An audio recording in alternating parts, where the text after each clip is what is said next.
The Current 94.3 KDAM, Hardington. More of today's hits.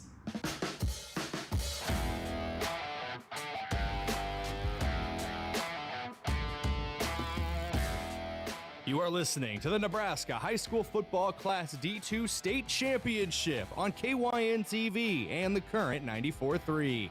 This broadcast is brought to you in part by the Bank of Hardington, Kaiser Ag and Irrigation, Avera, Moody Motors, Art Cottle Appliance, Explorers Credit Union, Webben Electric, Mount Marty University, Security Bank, Christensen Well and Irrigation, and Top Crop.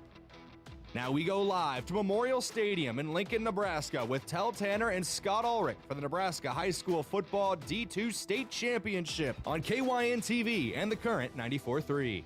Welcome you into the Moody Motors pregame report. If you're looking for a new or pre-owned vehicle, check out the inventory at moodymotors.com or visit them at Moody Motors in Niobrara. Back an hour, maybe an hour and a half later, Scott Ulrich alongside me. I'm Tehl Tanner in Lincoln, Nebraska. Game 2 of the Nebraska State Football Championships. Today we just saw the first game of the day, Crofton falling to Sandy Creek. Sandy Creek claiming 2 straight state titles in high-flying fashion, 66-26, I believe, your final score there. Crofton season unfortunately ends on a low note. Now we're here for game 2 today, and now the Class D2 State Championship. We have got the Wynot Blue Devils and the St. Mary's Cardinals. This is going to be another great one with a couple of high-flying quarterbacks as we welcome back Scott Ulrich. Yeah, another Northeast Nebraska matchup here in this state championship finals. The first thing that I want to carry over from the game that we saw earlier, obviously the quarterback for Sandy Creek was fantastic. The sophomore, if you listen to that broadcast, he was absolutely phenomenal start to finish. And the stats from that young man carry over to the stats that we're looking at today from Brummer from Wynot, as well as an individual we'll get into, Hedstrom from St. Mary's. Those stats of all 3 of those quarterbacks, they're unbelievable, and I expect the same kind of quarterback play here today. Yeah, we'll go through some of their stats on the season a little bit later in the pregame show, but we can tell you right now, these 2 quarterbacks today combined 71 passing touchdowns, 5 interceptions combined. That is insane. Some things are coached, and some things the kid just has. Just that God-given talent. Yep, you probably have a little bit of both when you combine those 2 players. So we're going to talk a lot about these 2 quarterbacks and their running game, some receivers we got to talk about. Quarterback can't throw to nobody. There's got to be some good receivers down there. We're going to talk about all of it coming up. We'll give you the stats in a little bit. We'll go through some of the scoring plays throughout this ball game. We'll start it off here at about 2:45, and we're going to speak with the head coach of the Wynot Blue Devils as well. We're going to speak with him coming up in just a couple of minutes, and Steve Hymas. We got a lot going on here today, and another ball game, our second of the day. Yeah, a lot going on, as you mentioned here. Wynot, a team that we follow, just haven't covered them. And I'm glad that we're down here because Wynot, for the past few years, we've been watching from the sideline, if you will, and noticing, wow, there is a great program being built down there. The Blue Devils, obviously coming off of a state championship game here just, was it 2 years ago? 2 years ago, yeah. And now coming back. Fantastic. Obviously, this is on the heels of another fall sport where a state championship was won, the girls volleyball in Wynot. So programs up and down the schedule on both sides of the boys and girls doing very well in that northern Cedar County town. For Wynot, they have never won the state championship game here in Class D2. This is their second appearance. They are looking for that first championship. For the Cardinals, they have won 2 championships. They won it in Class C2, actually, back in 1984, and the last time they won in Class D2 was actually the last time they got to this game, and that was in 2002. So they have 2 under their belt. Wynot is looking for their first. Welcome into the pregame show from Moody Motors. If you're looking for that newer pre-owned vehicle, check out the inventory at moodymotors.com or visit them at Moody Motors in Niobrara. We're going to go ahead and take a break. We're going to come back. We're going to take a look at the field conditions. We're going to give you the colors of the game, see if we can go through some starting lineups, and we're going to go through some more individual stats and some players to watch. Back in a couple of minutes, you're listening to Wynot State Championship Football at the Current 94.3. Farmers, are you ready to maximize your success this season?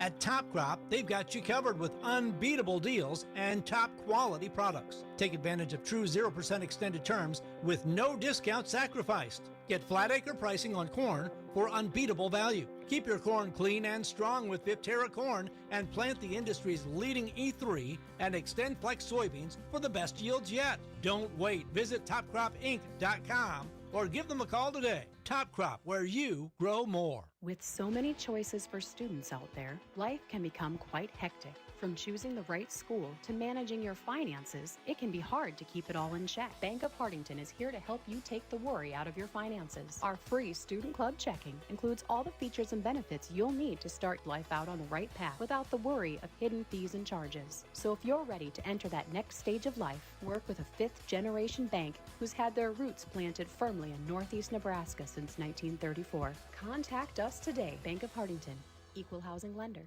member FDIC. Through every season, rain or shine, planting to harvest, you need equipment that performs. That's why growers across the region count on Kaiser Ag and Irrigation. They deliver Zematic pivots built to last, plus local service and expertise that never takes a time out.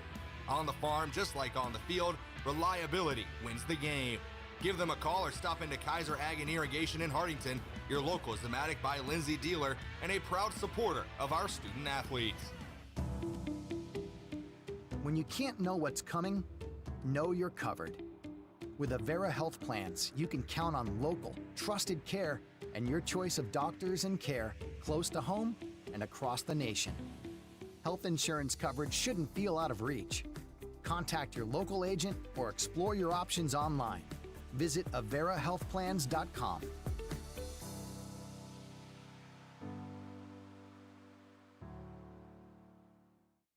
Fresh new trades to the Moody Motor lot include a 2023 Jeep Gladiator and a 2024 Tahoe Premier with only 27,000 miles. A very nice one-owner 2022 F-150 Platinum in pearl white and a one-owner 2024 Ford Edge SEL all-wheel drive with only 20,000 miles. We have a lot of very nice and some unique vehicles that you will love. Low interest with our lowest price is what you'll find at Moody Motors in Nyborough. Cold nights and shorter days means it's time to prep your home for the season. With Bosch heating system from Arc Cuddle Appliance in Bow Valley, you'll stay comfortable no matter how chilly it gets. Bosch delivers efficiency, dependable warmth for everything from frosty mornings to family holiday gatherings. Don't let the cold catch you off guard. Get ready now with Bosch comfort that lasts. Visit ArcCuddleAppliance.com to learn more. Arc Cuddle Appliance, your local independent Bosch dealer in Bow Valley. All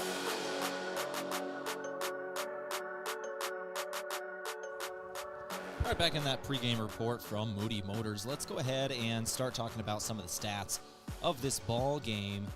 Brought to you by Arts Garbage Service. As we go through them here today, Wynot coming into this championship game as the number 6 overall seed versus the number 4 seed, St. Mary's.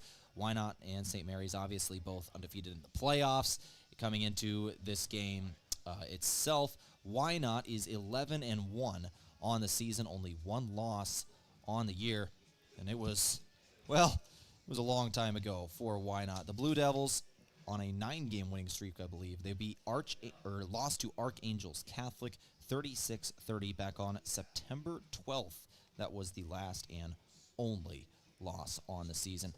On the other end, it is 12-0 for St. Mary's. As we go to the stats today, in terms of points per game, these teams are both just piling it on. Both teams are averaging north of 50 points a game, 58 for St. Mary's, 51 for Wynot, and their defenses have been good. 16 points a game allowed for St. Mary's, 18 for Wynot. Let's go through individual stats. Yeah, Devin Brummer, he is going to be the linchpin, the quarterback. We won't see him on the defensive side, I'm told, but he is the quarterback for that Wynot offense. He has 142 pass attempts. Check that. Yes, 142 for 205 and 1,745 yards on the season. He does have 31 touchdowns and 3 interceptions, so very efficient. 31-3, does not turn the ball over and takes care of it very well. Lane Hymas does most of the rushing for Wynot, 125 carries, has just under 1,000 yards at 999, averages 8 yards a carry and 26 touchdowns. Those are the two main offensive threats for Wynot in Brummer and Hymas. Now, receiving some of those passes we mentioned, you got to have somebody to throw it to, and Cotner Cook, he gets a lot of the looks for Wynot. 59 receptions, 781 yards on the season, 10 touchdowns, along with Braylon Hands has 36 catches for 547 and 10 touchdowns as well. Those are the main offensive productions for Wynot. They'll be going up against a great high-powered offense in St. Mary's. Gage Hedstrom, he is their senior quarterback, 128 for 189, has a completion percentage of about 70%, very efficient with the football as well, and just under 2,000 yards passing, about 1964 unofficially. I got him for 40 touchdowns to 2 interceptions. So these quarterbacks throw it a lot, they throw often, and they get in the end zone with very few interceptions. Rushing the ball, Hedstrom, 174 carries for 1,796 yards. He averages 150 yards a game, 35 touchdowns. That is the rushing and passing for St. Mary's. Now receiving end for St. Mary's as well. Ben Barlow is their main target. He has 69 grabs for just under 1,000 yards. So he averages about 82 yards a game and 20 touchdowns.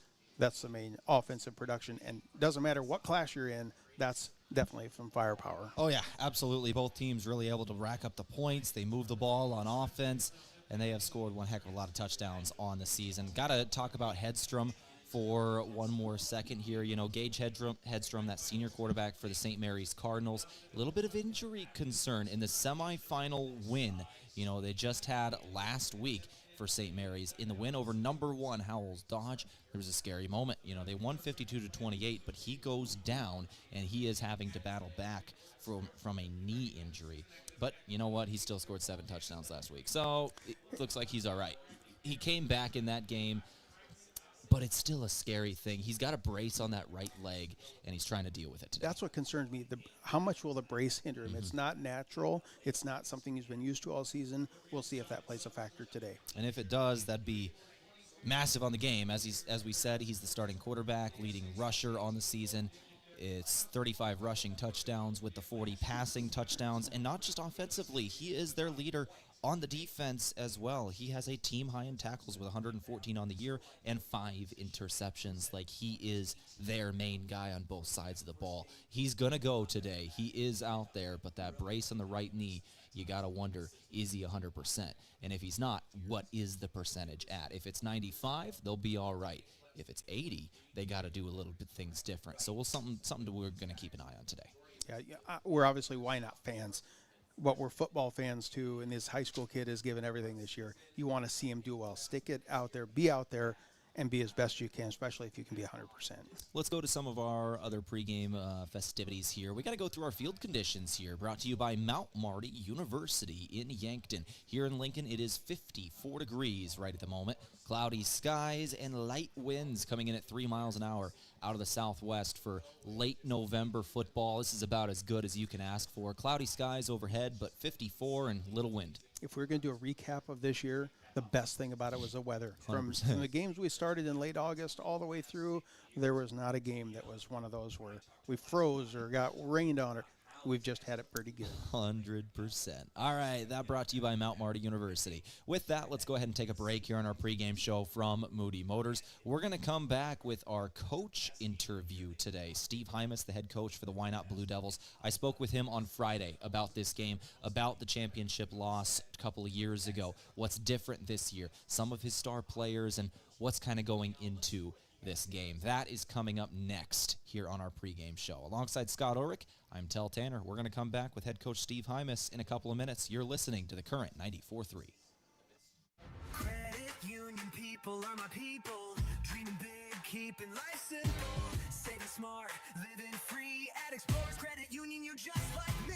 We chart new trails, we stand tall. Together we rise, together we call. Credit union people are my people, it's true. And I found my crew at Explorers CU.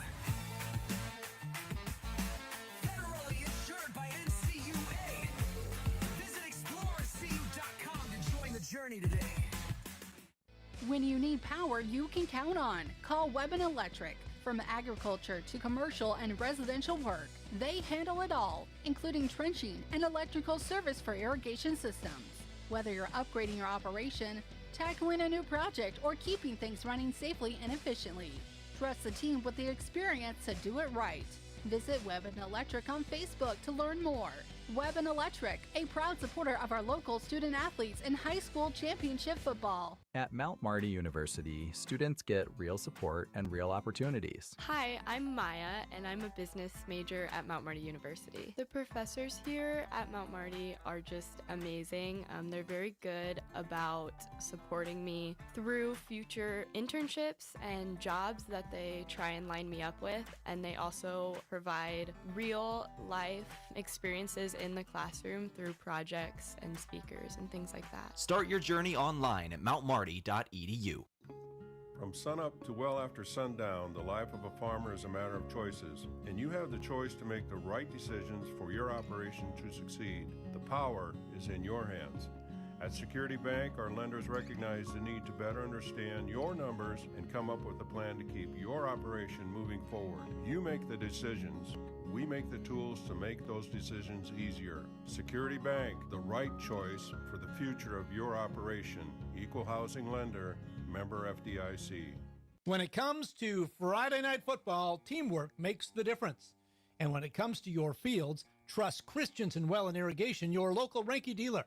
From wells and pumps to irrigation systems, Christensen Well has the experience and service you can count on to keep your operation running strong. This season, keep your crops in winning shape with the field leader in irrigation.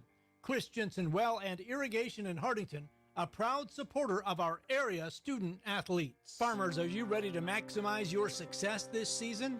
At Top Crop, they've got you covered with unbeatable deals and top quality products. Take advantage of true 0% extended terms with no discount sacrificed. Get flat acre pricing on corn for unbeatable value. Keep your corn clean and strong with Viptera corn and plant the industry's leading E3 and Extend Flex soybeans for the best yields yet. Don't wait. Visit topcropinc.com or give them a call today. Top Crop, where you grow more.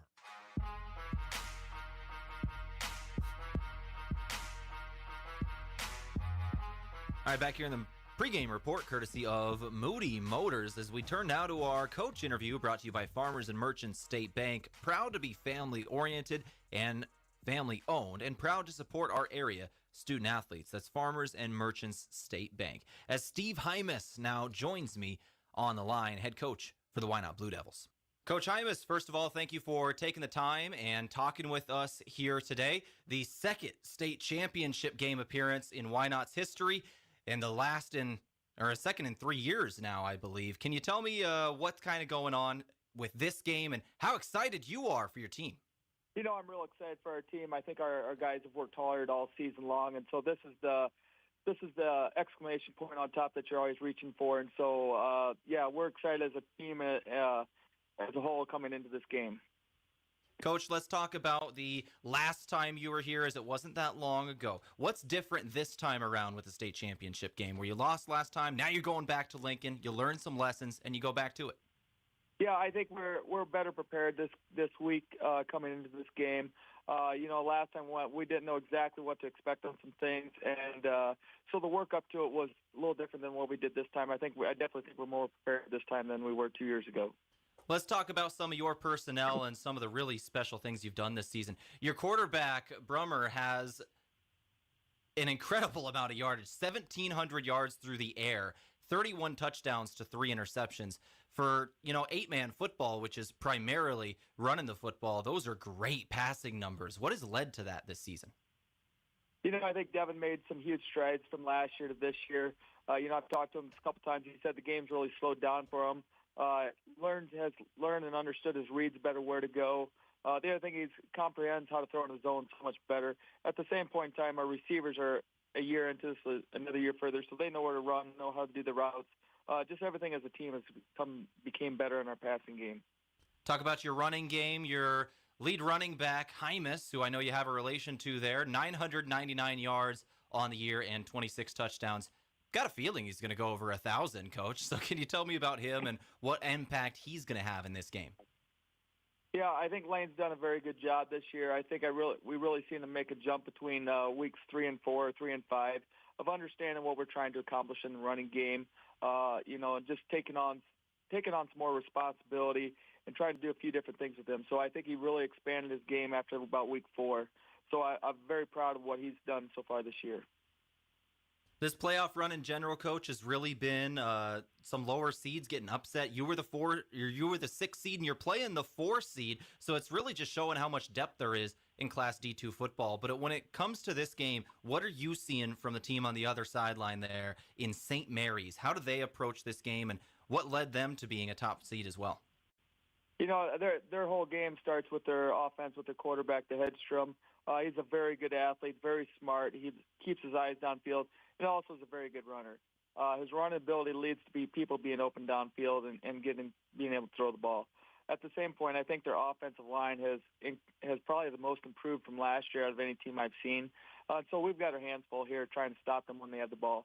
And defensively, they're led by their defensive line. So our offensive line's got to come to play today.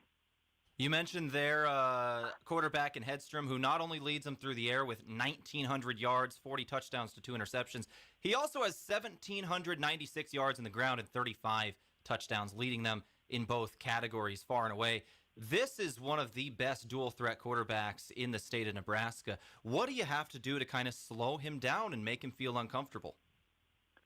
I think we got to switch up looks and change what we're doing at times. We can't come back and run the same thing over and over again. So our defense has got to be ready to make adjustments, some things on the fly, and change some things. So this way we can keep him contained. I don't think you can stop him, but you got to keep him contained and limit his big plays. They got a junior receiver in Barlow that is 989 yards receiving and 20 touchdowns. Once again, far and away in terms of the stats, their leading receiver. Who's going to be on him trying to slow him down?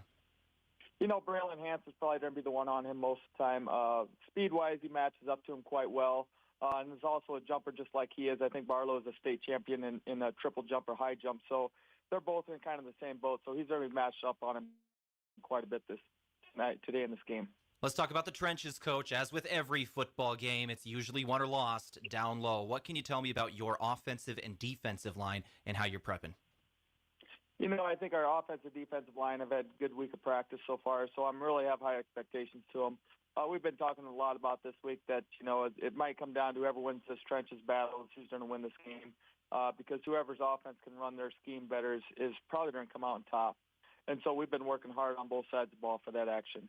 And, Coach, finally, you're playing in a state championship game in Lincoln, a place that you have not played at yet this season, obviously, as it's the home of the Huskers. What changes now going on the road? You're going to go play on turf, and it's a Monday at 2:45 p.m., not exactly a normal time to play football. What changes in your preparation on Monday itself? When are you heading down there? When are you practicing? As we're recording this, obviously, on Friday, what is the next couple days going to look like? So we're going to have practice Saturday and Sunday at 2:45, just like game time start, to try to simulate that a little bit. We are actually going down Monday morning. We're going to try to see some of the Crawford games since they're only about 25 miles away from us, and we played them earlier this year. But some of this is just trying to keep the game the same as it is any other day. And last week we went to Central Valley, which is right at 3 hours, and drove down that day and came back. So we're trying to keep everything as normal as possible.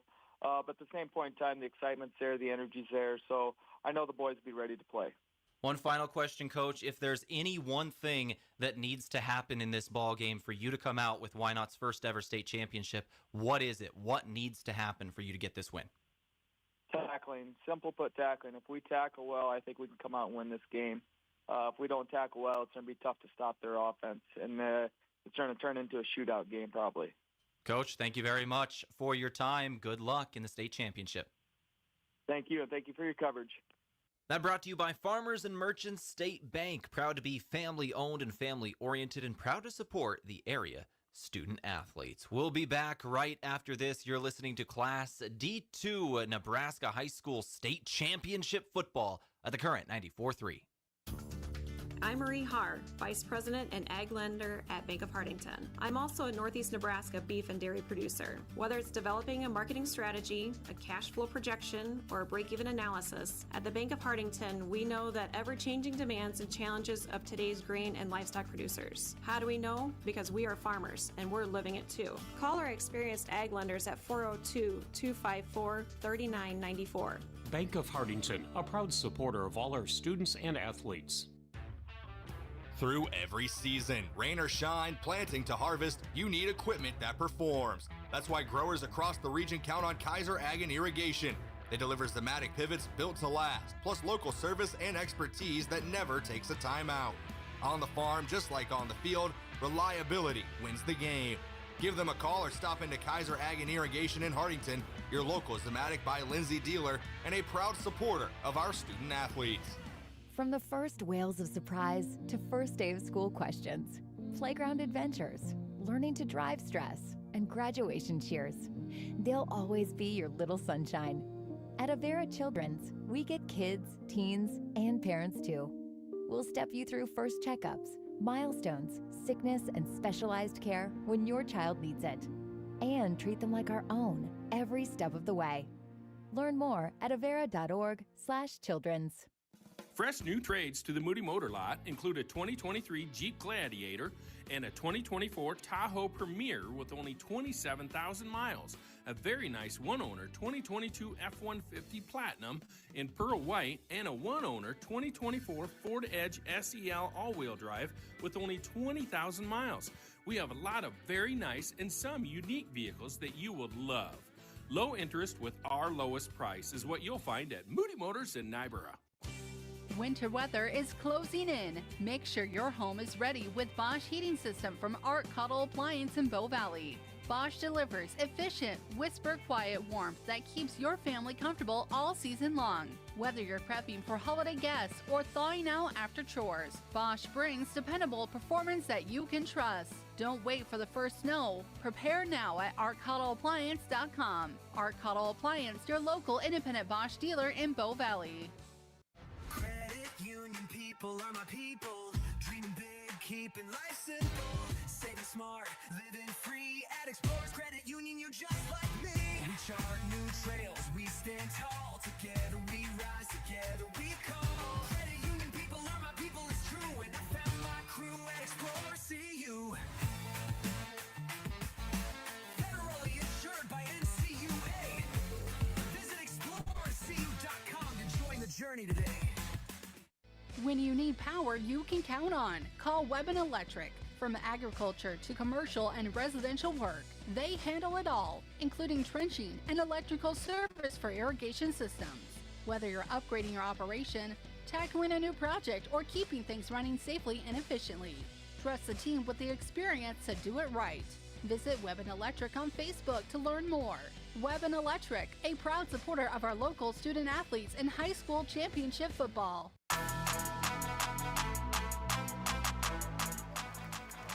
We're ready to kick this one off. Class D2 Nebraska High School State Championship football on the current 94.3. It's the Wynot Blue Devils and the St. Mary's Cardinals. Alongside Scott Ulrich, I'm Tehl Tanner. We are ready to get this one underway. Go to our colors of the game from the Explorers Credit Union. Discover the difference at ExplorerCU.com, where the focus is on people, not on profits. Down on the field, the Wynot Blue Devils wearing the gray pants, white jerseys, white helmets, blue trim. On the other end, St. Mary's Cardinals, they're full red and white head to toe. Red the primary color, white letters and numbers and trim on the jerseys. That brought to you by the Explorers Credit Union. Discover the difference at ExplorerCU.com, where the focus is on people, not profits. Now our starting lineups, we'll run through them quickly from Kaiser Ag and Irrigation, your trusted Zematic by Lindsay Dealer in Hardington. And the starting lineups, let's do first up the St. Mary's team coming in from O'Neill. They're led by number 2, Gage Hedstrom, their senior quarterback. Ben Barlow, James Eby, Lane Bivey, along with number 21, Drake Berg. 34 is Dalton Hurley. He is one of their better offensive linemen. Eli Banks and Carter Cole. Now the starting lineup for the Wynot Blue Devils. Number 6, Braylon Hands. Number 8, Devin Brummer. He is their senior quarterback. Carter Hands, Killian Steinhaus, wide receiver, along with Cotner Cook, Lane Hymas, Emerson Gunther, and Parker Schmidt. And those are the starters. Brought to you again by Kaiser Ag and Irrigation, your trusted Zematic by Lindsay Dealer in Hardington. We are ready to get underway here in Lincoln, Nebraska, as we have our first stoppage of the game, our first official stoppage. They had to huddle for a moment. Both teams actually kind of started going out onto the field to go to their kickoff formations. Officials took them back and met it midfield. I don't know what was going on there, but looks like we're about ready to go. Teams are still huddling on their sidelines, going to run out on the field for that opening kickoff in just a moment. But final thoughts going into this one. How do you start for these two teams? Yeah, it is. It's going to be one of those fast-paced, high-powered offenses for both of them. There's no slowing things down or having a longer possession, nothing like that. These teams are built to go fast and throw the ball and just march down the field. I think the key coming out of that coach's interview, and I thought you did an excellent job, Tehl, was the key, though, for Wynot, they got to tackle. If they can stop even just one possession and get a little lead, that's going to be the difference in this game. I expect a high-scoring affair, but I expect it to be very close as well.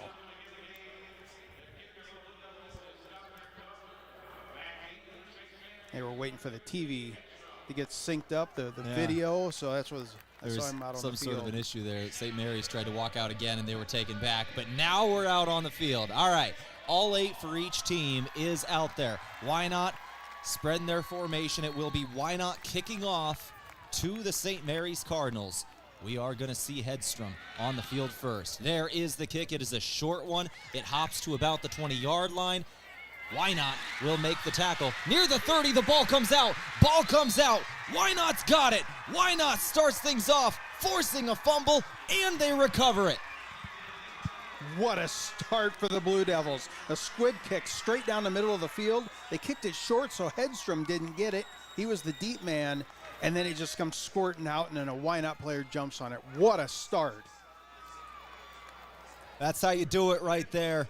Everybody's patting the back of Carter Hans, the senior, who was able to grab that one. Wynot forces it out. You jump on the football, and all of a sudden, you got the ball in opposing territory. You're starting at the 30-yard line. We'll remind you, this is Class D2 8-man football in the state of Nebraska. We are on an 80-yard field. The 40-yard line will be midfield. However, we're in Lincoln at the Memorial Stadium. The host site is the Nebraska Cornhuskers, as the first play of the game is a pitch to the outside and a decent gain of about 6 or 7 here on the first carry of the game for Wynot. But what I'm saying there is the end zone is actually the 10-yard line, and the sidelines are short. So if I say we're at the 50, even though we're on an 80-yard field, I apologize. We are in 2nd and 3 incoming. What I heard him say was, we're going to mess it up a couple times. Probably a couple. Is what it is. All right, so it'll be 2nd and 3 for the Wynot Blue Devils. Devin Brummer takes the snap. Quick pass over to the left sideline. He's got a first down as he finds Nelson Wyatt, his intended receiver, down on the numbers, just one-on-one. Threw it to him and just let him get the 3 yards needed. 1st and 10. Wynot Blue Devils? No, excuse me. That was Carter Cook. Cotner Cook, the senior wide receiver. 6 foot, 165-pound senior. Is now split out wide to the right is Cotner. Lane Hymas behind the quarterback, Brummer. 5 men on the line of scrimmage. 1 receiver to the right. They're going to hand it off. Hymas trying to bounce to the right. It's a great tackle right away.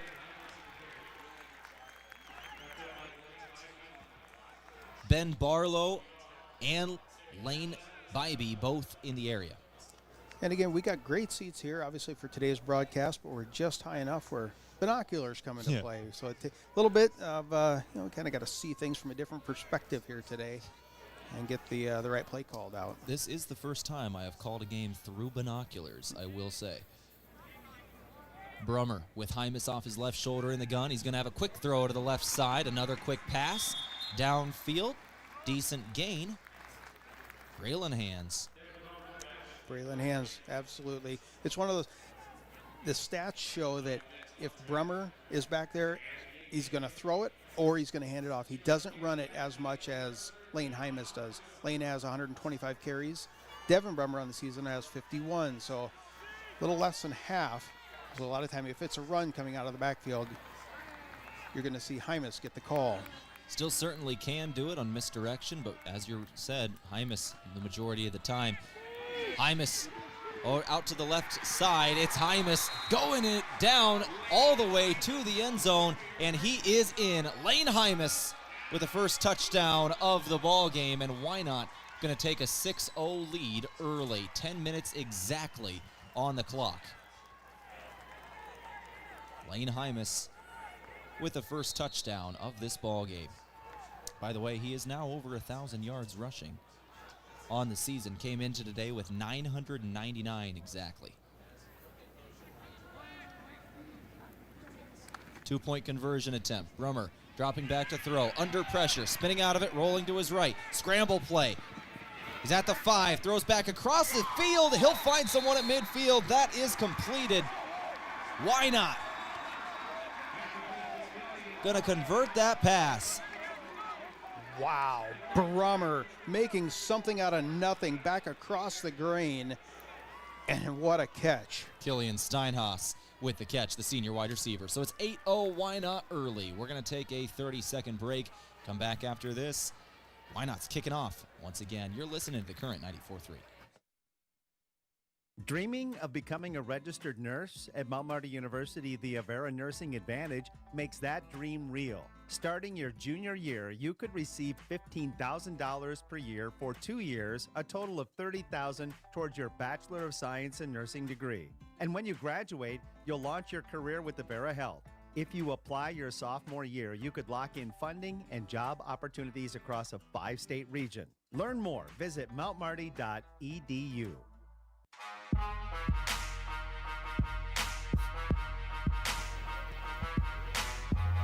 So Wynot on the opening kickoff of the ball game force a fumble. They recover it.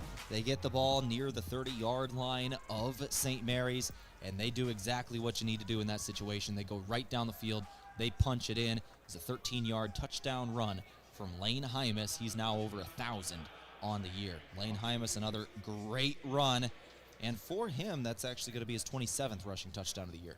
You know, what I like about it, there was a little bit of passing mixed in, some option plays, definitely spread the field out and see what the defense was giving them from St. Mary's.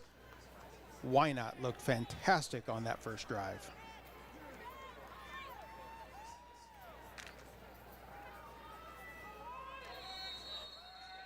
Wynot ready to kick off once again.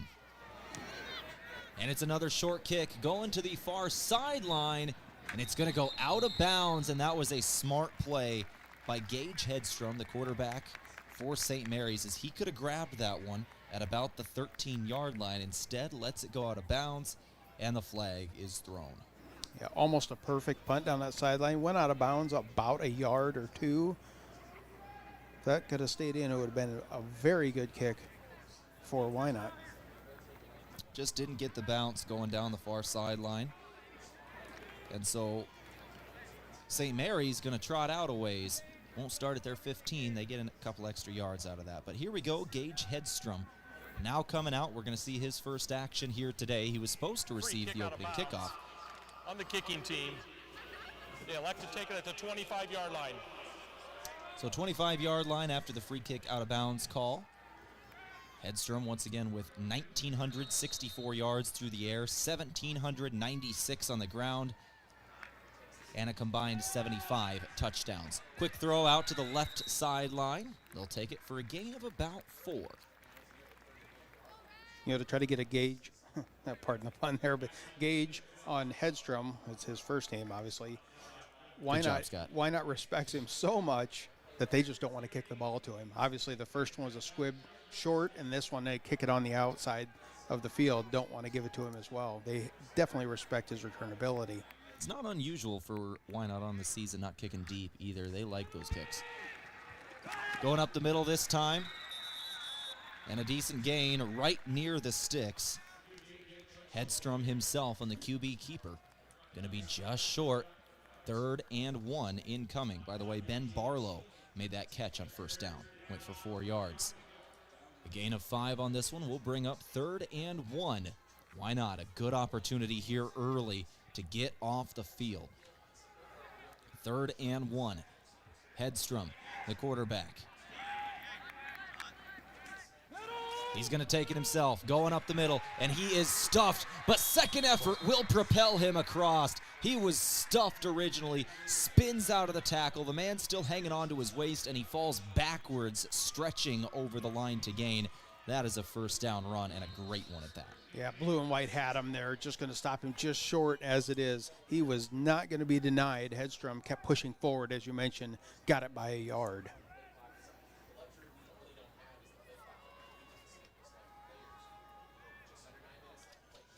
Ben Barlow made his first catch of the game. He's got 989 yards in the year coming into today. He's going to be a major player. He's looking at him. Hedstrom looking for him, and he's going to find him. No, downfield. They've got him down inside the 5, into the end zone.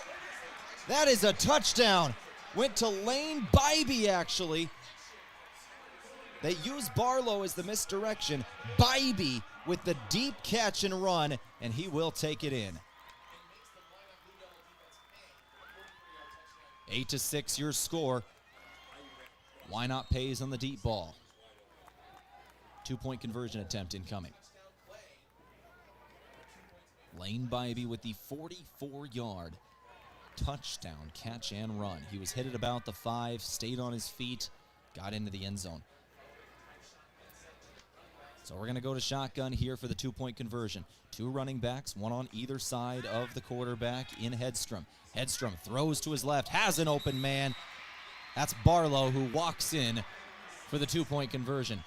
And we are tied up at 8-8.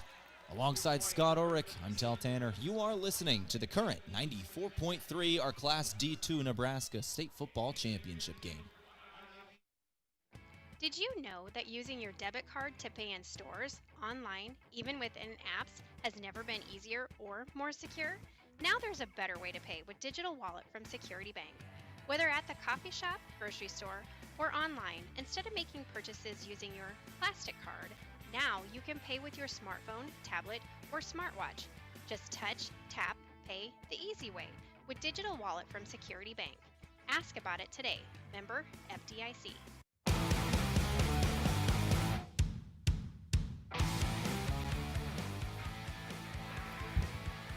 So we start things off with back-to-back touchdowns. Wynot and St. Mary's both getting it done on opening drives. Wynot got it at the opposing 30 to start things off. After forcing a fumble on the opening kickoff and recovering, they don't go down the field and score, and basically they're going to receive both kickoffs in both halves today. St. Mary's, not to be outdone, they go right down the field and score as well. Squib kick on the next one. Wynot going to take it, and they're going to get in open space. They're across midfield, across the 30. Wynot with a great kick return. Nixon Himes, the junior. Hymus able to take that across the 30. And 2 back-to-back short fields for Wynot to start off the ball game. Very unique play. One of those kind of a squib, almost a long, just over the front line of the defender, of the receivers. Was able to pick that up and then just shove his way to positive yards. Don't see that very often on those short squib kicks. Devin Brummer marches out the offense once again. 4-down lineman, tight end off the left side. Pistol. He's got Lane Hymus off his back shoulder. He'll put one man in motion. That's a wide receiver coming in from the right. Hymus taking a pitch to the right side. He'll go down after a gain of near 5. Second and about medium coming up. Yeah, just a nice pitch out the right side. He's got blocker in front of him in number 44. That's Emerson Gunther. Blocking out front, turning north-south. It's nothing fancy. It's just very effective, quick pitch to the right side. Same formation, 4-down lineman. In the pistol, Hymus a step behind his quarterback. In Brummer, receivers 1 out, each to the right and the left. Running the option, pitch to Hymus. Hymus stopping, he is stuffed. He has to just fall forward for what he can and ends up getting a couple out of it. It'll bring up 3rd down either way at the opposing 21-yard line. Need the 19 for a first down. Yeah, that time Eli Banks, a defensive end on the left side for O'Neill, was able to stretch that out and make Hymus turn back into the inside and stop him for a short gain. 3rd and just over a yard here. Brummer takes the snap out of the gun. No, direct snap, Hymus. What a read. Hymus right at the sticks. We'll see if they give it to him. What happened there is the ball was snapped. Hymas was lined up to the right shoulder of the quarterback, and he took it as soon as the snap went. He went forward, took it out of the air, just moved in front of the quarterback on the run, and went right to that line to gain. And I think, are they marking him short? Yes. Ooh, 4th and just under a yard. We're going to have inches here. That was I really thought they were going to mark him. He had it, but 4th and inches. Great play there. Just sped things up without the handoff. Wildcat, Hymas. 2 men in front of him, 3 men in the backfield. Hymas, hard count. They got somebody to move, but was it a Blue Devil? St. Mary's is clapping. It was a Blue Devil that moved. It was on 2. Somebody went on 1. You could hear the cadence from Hymas as he yells hut twice. Somebody moved on the first one, and the snap happened on the second. So that'll back you up. And now you're 4th and 5, but you're still in opposing territory at the 24-yard line. Kind of no man's land, and they are going to go for it. Brummer drops back to throw on 4th and 5. Quick throw to the left side. He's got the first down. First down and more. We're going to have 1st and goal. Cotner Cook with the catch and run inside the 10, down at the 9-yard line. That's Cotner's 6th reception of the season. That's a lot of confidence throwing that ball out there on the left side with not that many grabs on the year for Cook. No, I believe that was Cotner Cook, 20, so that'll be reception, I think, number 61. I got the wrong one. Okay. One of them Cooks. 16. Yeah, I'm looking at Creighton. Sorry about that. 1st and goal from the 9. Hymas on the quick pitch going to the right. Short gain of maybe 2. Bring up 2nd and goal from the 7.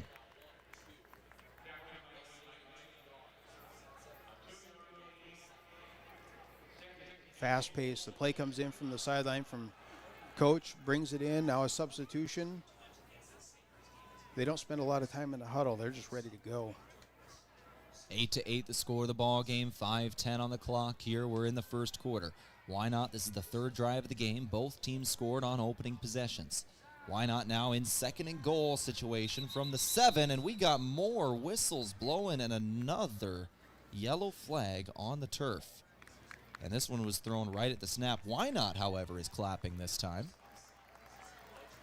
Yeah, I believe the left defensive end lined up in the neutral zone. On the defense. Yeah, I didn't see anybody move, so somebody must have lined up in the neutral zone, as you said, and that'll give some yardage back to Wynot. And they'll be setting up at the 2-yard line? Okay, they moved him too far. It should be half the distance. The official walked off 5 yards, and now he's coming back to because it's half the distance. So setting up at the 4-yard line now. 4-yard line. Still 2nd and goal. They're going to run it up the middle. Short on the run was Cotner Cook. Lined up in the backfield. Cook down just inside the 2-yard line. 3rd and goal, obvious 4-down territory. You can go for it if you choose. You're inside the 2-yard line. It's still a good play there by Cook. Tackle made that time by Banks. Again, 2nd time on this drive. He's made a great defensive play for St. Mary's.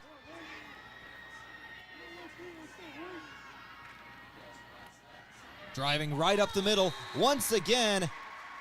And I think that's Cook, the 2nd direct snap. It is Cotner Cook with a rushing touchdown. They went Wildcat with him, and he just took it straight up the middle.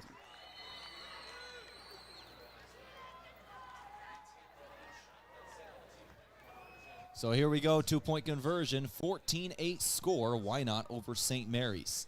Brummer back in the game, Hymas off his left shoulder, Cook in motion left to right. Brummer takes the snap, looking right, now throws left, he's got it, no, does not. Receiver went to the ground for it, ruled incomplete, and the 2-point conversion attempt is no good. Wynot score will stand 14-8. Yeah, it just went through the hands of Killian Steinhaus looking at the replay. So, yep, 14-8 will be the score of the ball game, 4:20 to go.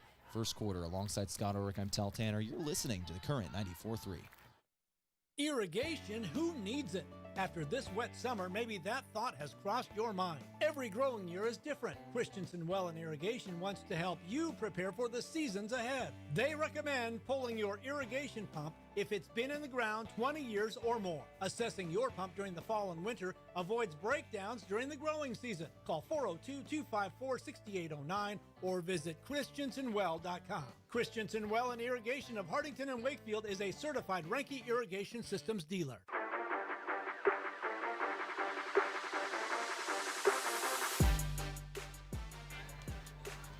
Four minutes and 20 seconds is all that remains in the first quarter. We've seen 3 drives and 3 scores. Wynot 14-8. They lead over St. Mary's. However, no good on the 2-point conversion. Another short squib kick, and it is going to be recovered cleanly this time at the 25-yard line by the St. Mary's Cardinals.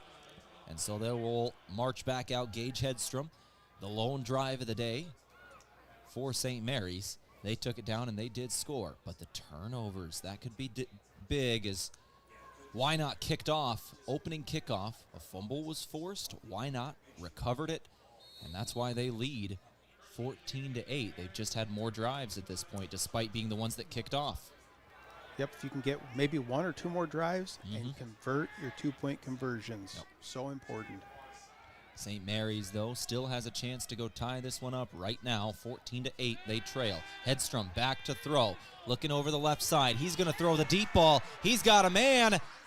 A little early was the defender, and I think we're going to say out of bounds. St. Mary's upset. I think that was Barlow down the left sideline. I thought the defender might have been just a moment early in Steinhaus, but it doesn't matter. No flag. Out of bounds was Barlow, made the catch, but defender was able to push him out. And I was expecting a flag earlier in that play as Barlow was toe tapping the sideline. If he would have stepped out of bounds and came back in, it would have been a penalty, but the referee right there on it. So it'll be 2nd and 10 now. 2 receivers to the left, 1 to the right. Running back off the right shoulder of Hedstrom, and the play clock is hitting zeros. Did they get the timeout in, or did we get flags? Dead ball. Delay a game. They did not get a timeout in. So that's going to back them up 5. 2nd and 15 now incoming for the St. Mary's Cardinals. Got to watch that play clock. One good thing about playing here at Memorial, you get the play clock. You get it right in front of you. You can look at it on either sideline. Got to pay attention to it. Drake Berg off the right shoulder of his quarterback, and he's going to take this run, be hit just a few yards downfield. Berg, the junior fullback, with the carry there. And gets back the yardage, but only 1 yard more. 3rd and 9. Sorry, Tehl. Yeah, Berg delivered a good hit, and also, though, giving a good hit as well was Cotton or Cook on that one. Just a big collision down on the field. Berg has 66 yards rushing on the year. Got about 6 on that carry. 3rd and 9 now incoming. Hedstrom going to take this one himself, running it up the middle. Lot of Wynot hats around him as he reaches the 30-yard line. The 35 is the first down marker. 4th down incoming for St. Mary's. The Cardinals might have to punt for the first time today. Sure liking the way this Wynot defense is looking here in its opening stanza. Very good containing Hedstrom. But as you mentioned, you never know what you're going to get on these championship games. 14-8 is the score of the ball game. Wynot on top. We just hit the 3-minute mark of the first quarter. Back deep to punt this one away is Hedstrom himself. And when you got your quarterback back deep to punt, oh, they didn't get the play in time. Did we get another delay of game? Dead ball. Delay game. Now that's a bad one. 4th down. You know, you're going into 4th and 5. You're on your own side of the field. The only thing I can think of is they must have really thought about going for this. That must have been what took so long to get the play call in. Hedstrom now takes the snap. He's going to kick this one away. Got a good boot underneath it. Wynot goes back to catch this one. They bring it in at about the 15-yard line. They're going to take it out to about the 19 And that is all. That was Braylon Hands on the return. You got to love when it's the quarterback, he's the defensive back, he's the kicker. You know, one kid really is the main playmaker, and it has some great pieces around him to make up this St. Mary's team. And you can say they're good. You know, they're 12-0, and they're playing for a state championship. So, yeah, they've got some good pieces. They're pretty good. Wynot also good at football. They have the ball right at the moment. Run of 2 yards here on first down for Lane Hymas. They'll set up for 2nd and 8 here with just over 2 minutes left to play in the first quarter. Wynot leads 14-8 over St. Mary's.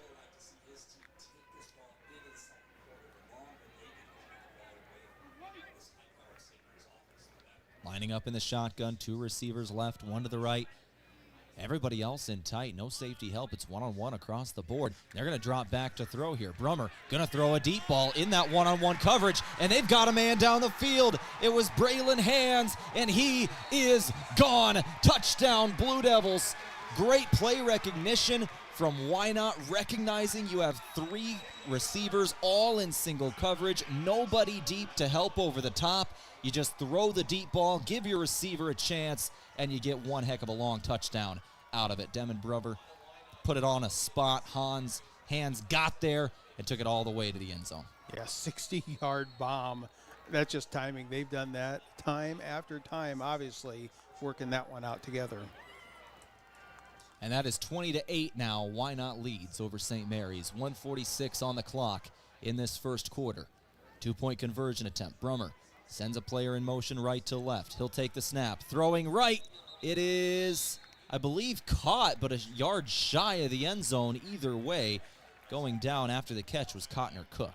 So no good on the 2-point conversion attempt once again for Wynot. They've now missed 2 in a row, something to keep an eye on. So the score is 20-8. They do lead with 1:46 to go in the first. Alongside Scott Ulrich, I'm Tehl Tanner. You're listening to Wynot High School Football. They're competing for a state championship at the current 94-3.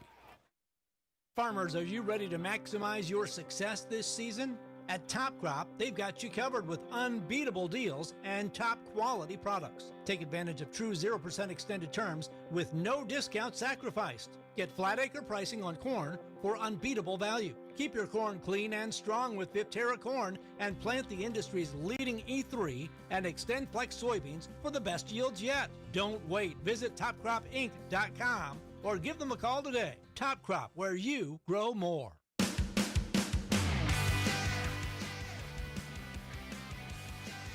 20-8 is the score. 1:46 to go in the first quarter. We have seen a very, very good start to this ball game from Wynot. Yeah, offensively and defensively, containing Hedstrom, very good on both sides of the ball. We just saw a 60-yard touchdown catch and run. Now St. Mary's returning the kickoff. They're going to take it to about the 28-yard line in their own territory, where Hedstrom is forced out of bounds. That is where they will start this drive. Had to punt in the last one out, the only punt of the ball game so far. Wynot once again just getting more possessions early. They kick off to start the game. They force a fumble. They get the ball at the opposing 30. They go right down and score. Then St. Mary's comes back. They go right down and score, and we're tied at 8-8. After that, Wynot takes the kickoff down to the opposing about 30-yard line. They're able to go score in the short field. They force a punt, and then they go all the way down the field on a 60-yard pass from there to Hands. So Wynot having a very good start to this game. They lead early, 20-8. And a great play after that. Laundry on the field, however, at a 1-yard gain. We might be seeing face mask calls here. Hand it off to that fullback once again. Looks like they got his face mask. That was Berg running that one.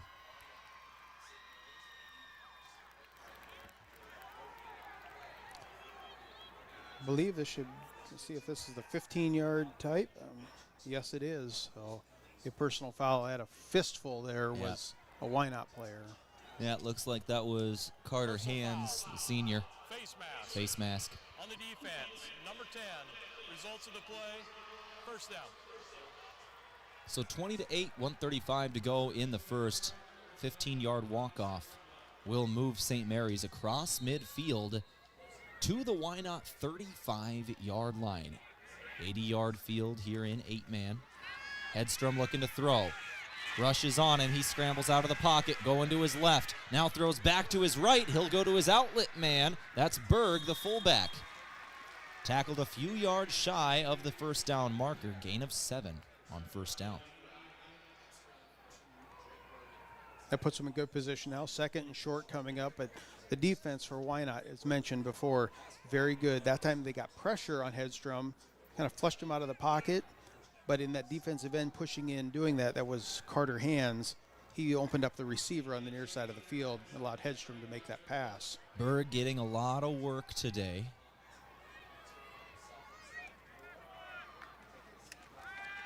Hedstrom back to throw. Looking to his left. He's going to throw over the middle of the field. Has a man wide open in the end zone. And Drake Berg is in for the score.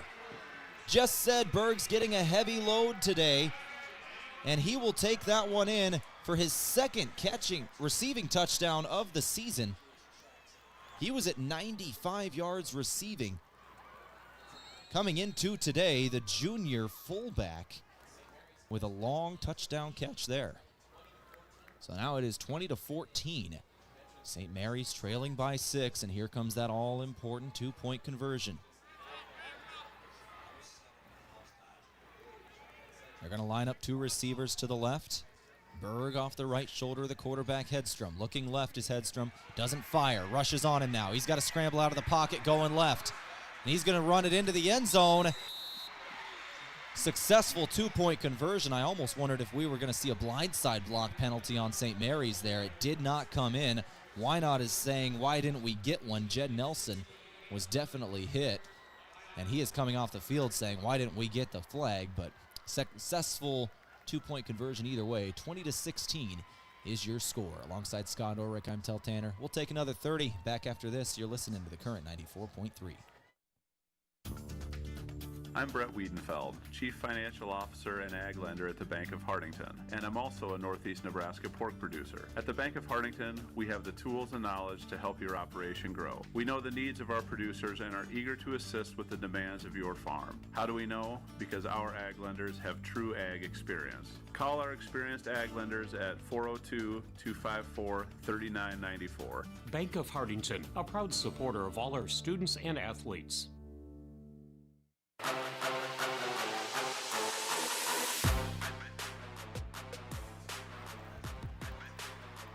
So 20-16 is the score, 36 seconds to go in this first quarter. St. Mary's ready to kick this one away again. End over end kick. It's going to hit at about the 10-yard line, then go out of bounds. So why not? Going to get the same decision that they gave St. Mary's on the last drive. They get extra yardage out of this one, or they could choose to re-kick if they wanted. They had great kick return the last time they returned one all the way to the opposing, I think it was the 20, inside the 20, down to the 18, I believe. Yeah, and that looks like what we're going to get here is, if you're confident in your return ability, let's go ahead and re-kick it up. I believe that's a Wynot's choice. Back deep is Carter Cook, as they are going to re-kick this one. Last time it was Nixon Hymas, one of the up men, who caught a squib kick and returned it down into the red zone. This time we're just re-kicking it and take the yardage. Cook is lining up at his own 20-yard line to receive this kick. He's going back to his 14, and now he's going to run it out. And he's trying to get to the edge. He has good blocking. He will go across the 25 and out near the 27-yard line. So that is where Wynot's going to start their drive. They wanted to re-kick it just in case they break one. They get a little bit of yardage, but back to about the 26. I thought he lined up too close to the kicker, didn't give himself enough room, but as I look down on the field, the wind's been very light out of the south. 5 to 6 miles an hour is the forecast, and now as I look at the top of the goalpost, there's maybe a little more. The orange marker flags up there moving a little more. So Brummer hands off Hymas. He's going up the middle, and he is stuffed. Maybe got a yard. St. Mary's plugged the A-gap. Yeah, that's good defensive stop there. Just kind of anticipating that that's exactly what Wynot was going to do. You know, Wynot probably be content to let this quarter just run out.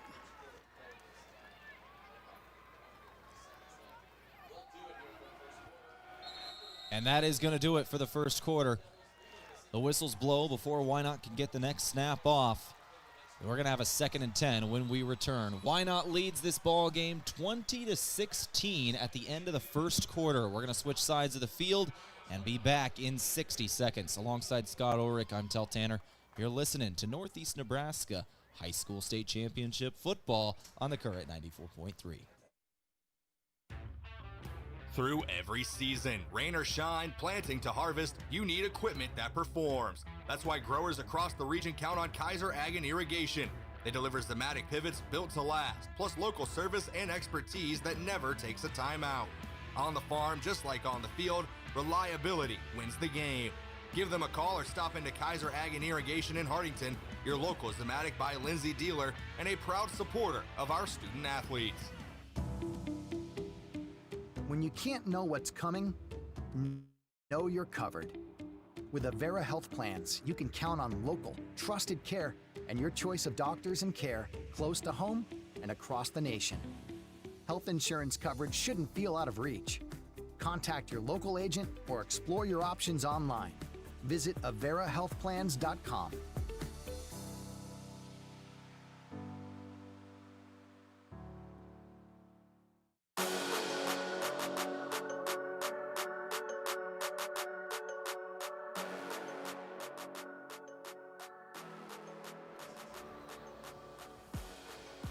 Ready to start the second quarter at the current 94.3. 20-16 is the score. The Wynot Blue Devils leading the St. Mary's Cardinals in the Class D2 State Championship. My name is Tehl Tanner. I'm here with Scott Ulrich here today at Memorial Stadium at Tom Osborne Field, the home of the Nebraska Cornhuskers, the host site for the Nebraska State Football Championships. Yeah, that's Monday. That's where Monday. That's where we stand. Friday. It is still Monday. Yeah. There's a pretty important game here coming up. Is that the Iowa game? Yeah. Potentially. Uh-huh. That's coming up here, so that will be Friday for the Husker game. We'll have that on our sister station here for Riverfront Broadcasting. You can find it on Riverfront Sports 93.1 FM, all the Nebraska Cornhusker football games. Today, 94.3 as we are live for Nebraska high school football. Wynot going to take the first snap of the second quarter. It's going to be a 2nd and 10. Quick pitch to the outside. Lane Hymas. Decent gain. No, excuse me. That is Nixon Hymas with a decent gain. He's going to bring up 3rd and about 5. So 3rd down here for the Blue Devils.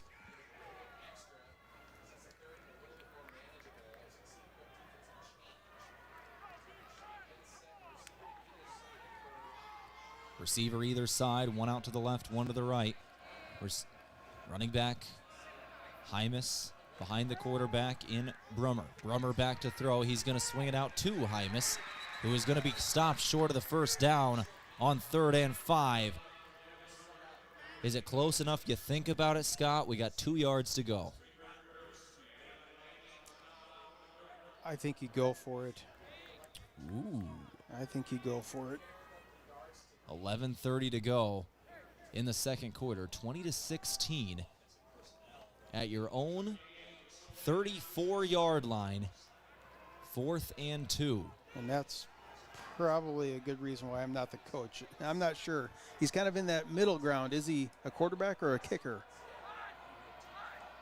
Well, they're trying to get St. Mary's to jump off sides. They will kick it away.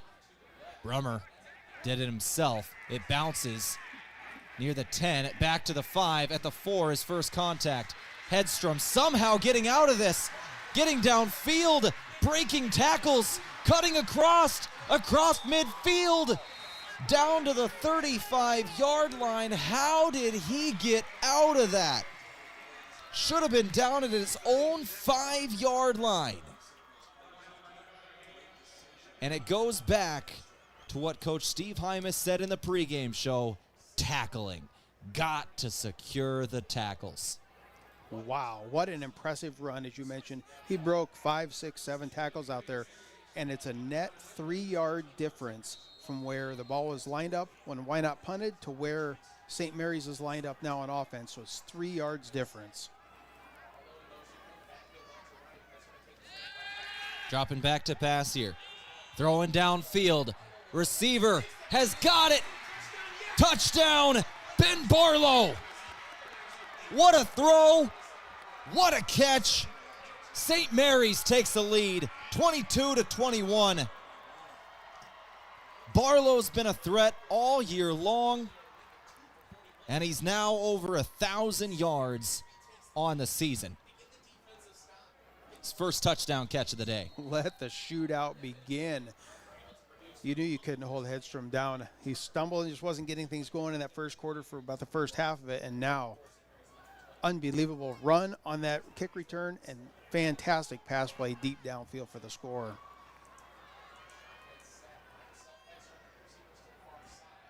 So here we go, 2-point conversion attempt. St. Mary's, Hedstrom drops back to throw. He throws over the middle of the field. I don't think the receiver got there. It's completed, but the exact same thing Wynot just did. They completed it a yard shy, and the receiver did not cross the plane. And that's a great tackle from Wynot, keeping him out of the end zone. That was Nixon Hymas on the stop. The catch made by Lane Bybee, but just a few inches shy of the goal line. 22-20, your score will stand. 10:44 to go in the first half. Alongside Scott Ulrich, I'm Tehl Tanner. This is Wynot High School football on the current 94.3. Fresh new trades to the Moody Motor Lot include a 2023 Jeep Gladiator and a 2024 Tahoe Premier with only 27,000 miles. A very nice one-owner 2022 F-150 Platinum in pearl white and a one-owner 2024 Ford Edge SEL all-wheel drive with only 20,000 miles. We have a lot of very nice and some unique vehicles that you will love. Low interest with our lowest price is what you'll find at Moody Motors in Nyborough.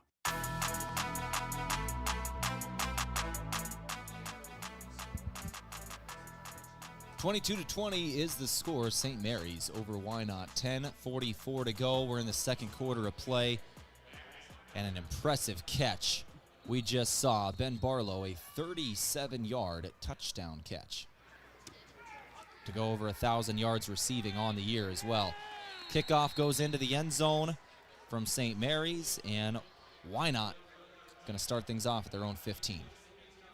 Yeah, a little bit of momentum now going for St. Mary's, picking things up, getting the last 2 scores. Now it's time for Wynot to get the response and see if they can march down the field. Each team has punted exactly 1 time. And the difference in this game, St. Mary's has converted on 2 of their 2-point conversions. Wynot only 1. Those 2-point conversions just so important in 8-man football.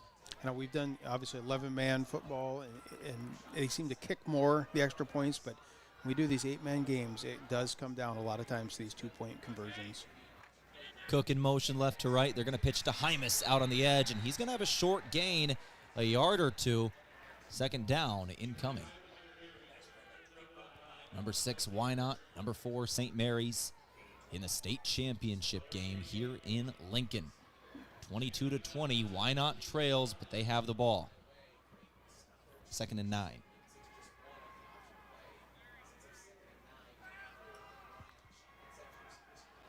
So we got 2 receivers to the right, 1 to the left. Shotgun once again.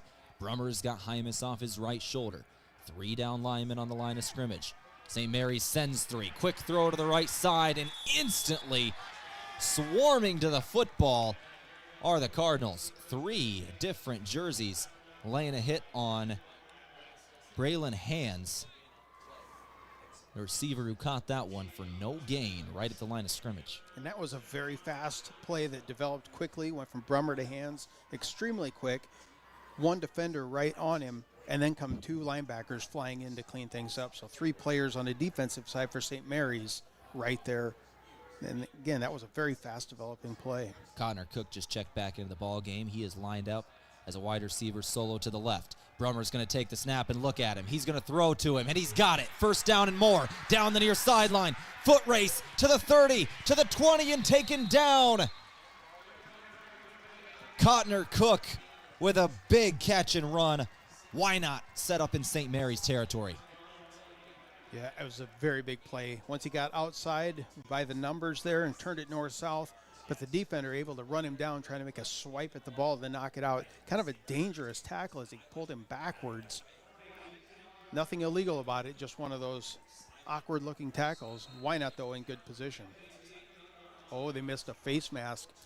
That's what it was. I was wondering why he looked so awkward going backwards, but he missed a very big face mask. See it on the replay here. So 1st and 10 from the 18-yard line. Reverse. Going to the near side, across the 10, inside of the 10-yard line. There is a flag thrown at the end of this play on the run from Nixon Hymas. Hymas took the reverse inside of the 10-yard line, and the flag was on a block, blocking way out of bounds. Getting into it, I believe, one of the Wynot players was taking a St. Mary's player, took him all the way out of bounds, and then even farther. On the offense. Yeah. So personal foul on the offense. And that's a bad one. So what happened there is it was off ball. There was a Wynot player blocking, took the guy out of bounds and just kept going, took him down about 5-10 yards out of bounds. And that's going to get called every time. Was taking him to the bus type of deal, and can't do that. Yep, critical error as you're down inside the 10 at that point. Yeah. You're going to be set up near the 5-yard line. Exactly. You can see here it is on a replay. Looks like that is Cotner Cook with it. That could have been a little, I don't want to speculate, but a little frustration from the play. He didn't get the benefit of the flag on the previous one. Oh, yeah. If there was a track, they would have been on it. Yeah, him and Ben Barlow kind of going at it there. They went, this is an 80-yard field, and they squeeze in the sidelines as well. You got about a little over 5 yards from the actual sideline of the Huskers, and they went all the way across that line. They were a solid 10 yards out of bounds, still locked in contact. Just saying hello to each other. Yeah. To the outside, we're going to have a decent run here. Hymas taking it back near the 10-yard line before he is finally hit out of bounds. Get back that penalty yardage. The penalty yardage happened, downfield, so that's a good thing, but Hymas able to get it back, and we're going to have second and very short, looks like. Second and less than a yard, setting up at the 11. So you got back the yardage on the pitch from Hymas. Hymas now behind his quarterback in Brummer. He's going to take the snap. Hymas has got the first down. He's right at the 10-yard line. So erase the penalty. We're back to 1st and goal. Yep, all for naught. Just another couple plays, pad the stats, and as you mentioned, 1st and goal. Ball's touching the 10. We're right back to where we started. 1st and goal. Wynot trailing 22-20 in the Class D2 state championship game. 10 seconds on the play clock as Wynot breaks the huddle. They come up quickly. Receivers on either side, one to the right, one to the left. Hymas in the backfield, now splits out as a wide receiver. Brummer fakes forward, now goes to his right, trying to get out of the pocket. Buying time, throws in the end zone. Caught! Touchdown! Blue Devils! Killian Steinhaus, the senior wide receiver, on the scramble drill. Wow. If this isn't just a mirror image of what these quarterbacks are doing, one side you got Brummer, the other side you got Hedstrom. They're dancing around so much quicker than the defensive lineman trying to bring them down. They just buy themselves so much time, and the wide receiver gets open. 26-22 your score now. Wynot on top. The all-important 2-point conversion. Brummer takes the snap, looking to throw. He's have to take off again. The rush is on him. He's rolling to his left, buying time. He buys a lot of time. He's going to run it in. No, he throws, and it is caught. Steinhaus again. He had a clear running lane, chooses to throw instead, and either way would have had it in. 28-22 after the successful two-point conversion. The lead is back up to 6. 8:08 on the clock in the second quarter. We'll take another break. Alongside Scott Ulrich, I'm Tehl Tanner. You're listening to The Current 94.3.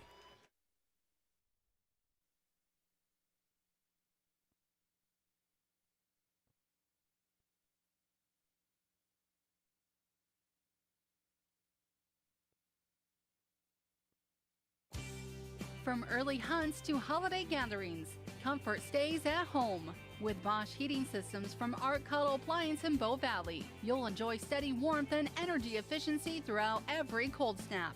Designed for reliability and built to last, Bosch keeps your home inviting all season long. Stay ahead of the winter and discover Bosch comfort today at artcuddleappliance.com. Art Cuddle Appliance, your local independent Bosch dealer in Bow Valley.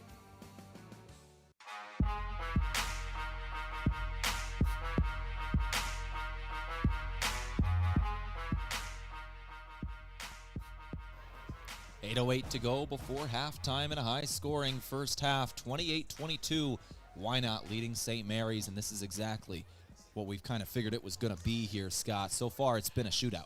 Yeah, just got to get one stop. That'll be the critical moment in the game.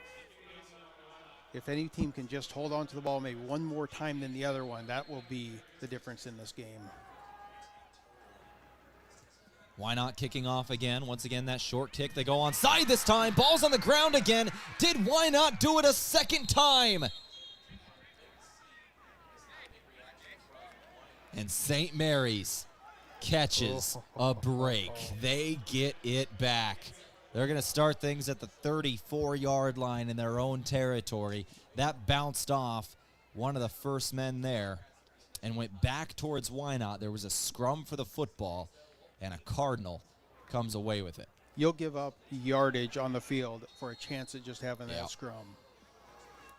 Wynot almost did it for a second time today. Did it on the opening kickoff. Forced a fumble and took it in for a score. Now leading 28-22.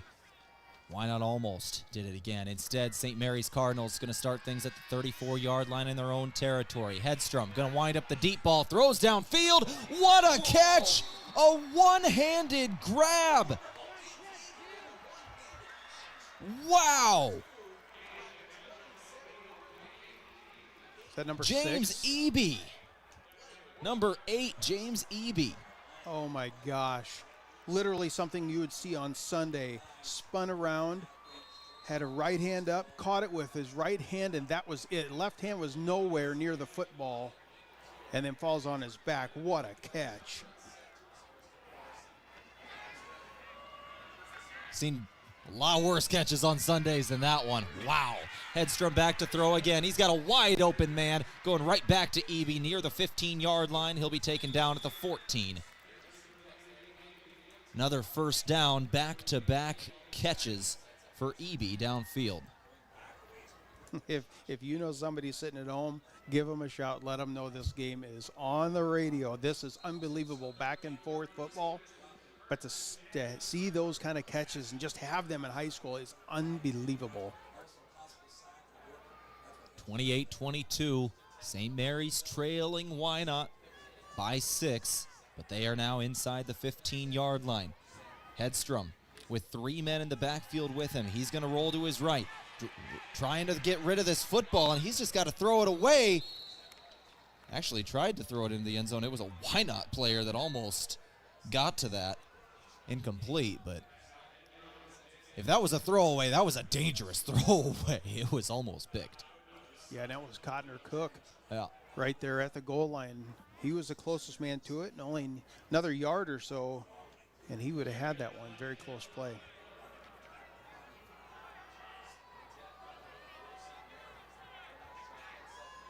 So it'll be 2nd and 10 now for St. Mary's. Trips left.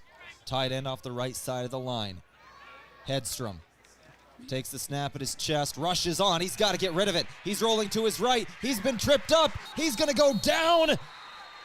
Did he get rid of the ball in time? Either way, it'd be intentional grounding if he didn't. If he did, but they're ruling sack. He was rolling to his right. He was taken down. If he did get the ball out, it'll probably be intentional grounding. If he didn't, it's a sack.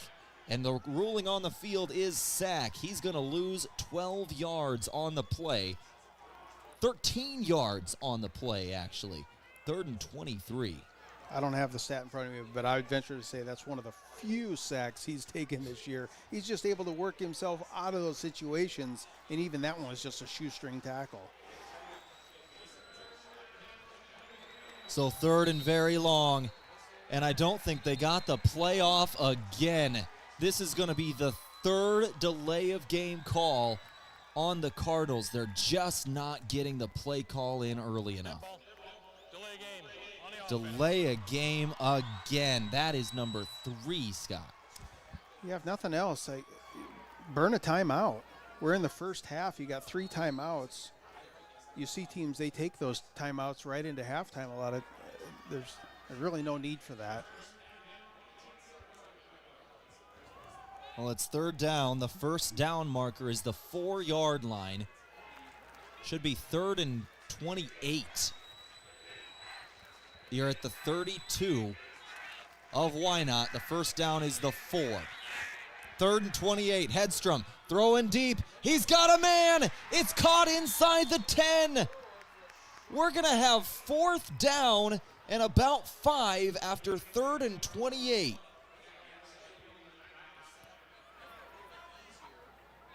Just a long throw downfield. Fount just said Barlow's got to be somewhere. And Barlow, as he was tackled there, making a tackle for Wynot, was Steinhaus. And the shoe of Barlow gets wedged in the face mask of Steinhaus. So one of those carry-on weird moments there. They had to get him unhinged. 4th and 5. We just saw 3rd and 28. Now Hedstrom back to throw. Looking left, not there. Looking right, not there. Dancing in the pocket, has time. Completes a pass. Touchdown! St. Mary's Cardinals. Credit the protection, and Berg got open late. Nope, that is Brabeck got open late for the touchdown. Number 23, Logan Brabeck, the junior. And we are tied at 28. And still over 5 minutes to go before halftime. 5:22 on the clock as we line up for the 2-point conversion. 2 men to the left side of Hedstrom, both at the same yard marker as him, and they're going to be lead blockers, but he doesn't get there. Hedstrom trying to sweep to the left, does not get in the end zone. 2-point conversion is no good. 28 apiece, 5:22 to go. Why not? St. Mary's competing for a state championship. Alongside Scott Ulrich, I'm Tehl Tanner. We'll take another 30 back after this at the Current 94.3. Credit union people are my people. Dreaming big, keeping life simple. Saving smart, living free. At Explorers Credit Union, you're just like me. We chart new trails, we stand tall. Together we rise, together we call. Credit union people are my people, it's true. And I found my crew at Explorers CU. Federally insured by NCUA. Visit ExplorerCU.com to join the journey today.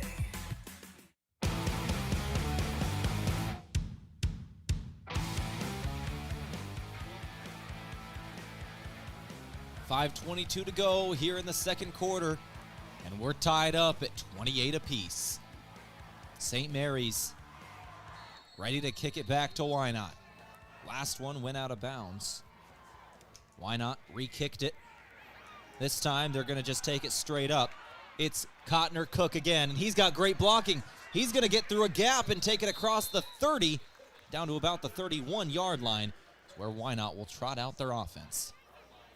You know, you hear that expression, this game is a game of inches. Well, that last 2-point conversion, when it was no good there for St. Mary's, Hedstrom reached out, just had maybe 3 or 4 inches to go, at best the length of the football, and could not quite get it across the line. Otherwise, these 2-point conversions are deciding this game. 31-yard line shotgun here, Wynot? 2 receivers right, 1 left. Pistol set, actually. It's going to be Handoff Hymus, who was lined up behind the quarterback, and he will be stuffed for a yard loss. Credit Dalton Hurley with the TFL.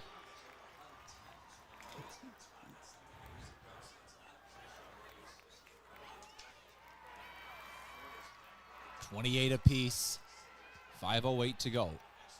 Second quarter. And what were the... Whoa, did the ball come out there? I looked away. I did too. St. Mary's has got the football. Looking at the replay, yes, that ball came out, and it is recovered by Gage Hedstrom himself. Hedstrom got the recovery. Now he's back to throw. Throwing it downfield. He's trying for the end zone on one play. It's incomplete. Knocked away. Wynot knocked that one out, but what a series of events we just saw here, Scott.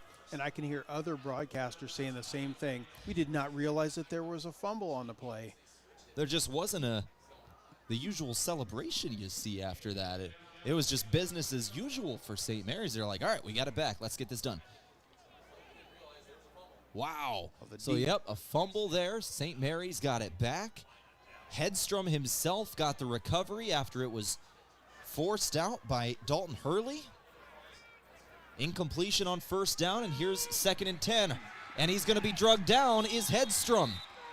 Short gain, and we're already in 3rd and 9. Cook with the stop. Yeah, one of the few times able to run Hedstrom down. That time from the backside, Hedstrom didn't see Cook coming in. Solid tackle, wrapping him up and bringing him down. Looking about 3rd and 9. Lane Hymus in the area as well. I think it was Lane Hymus actually who was behind him, got him, and then Cook came in late to finish him. Those two combined for the tackle. 3rd and 9 now. This is Hedstrom taking the snap out of the gun. He's rolling right, trying to throw. He'll throw deep. He's got a man, and it's caught at the 5. Into the end zone. Touchdown. St. Mary's again. It's Ben Barlow. And St. Mary's has taken the lead after the fumble. So they cash in on the turnover, and they will take the lead. 4:14 to go, 34-28. St. Mary's leads over Wynot.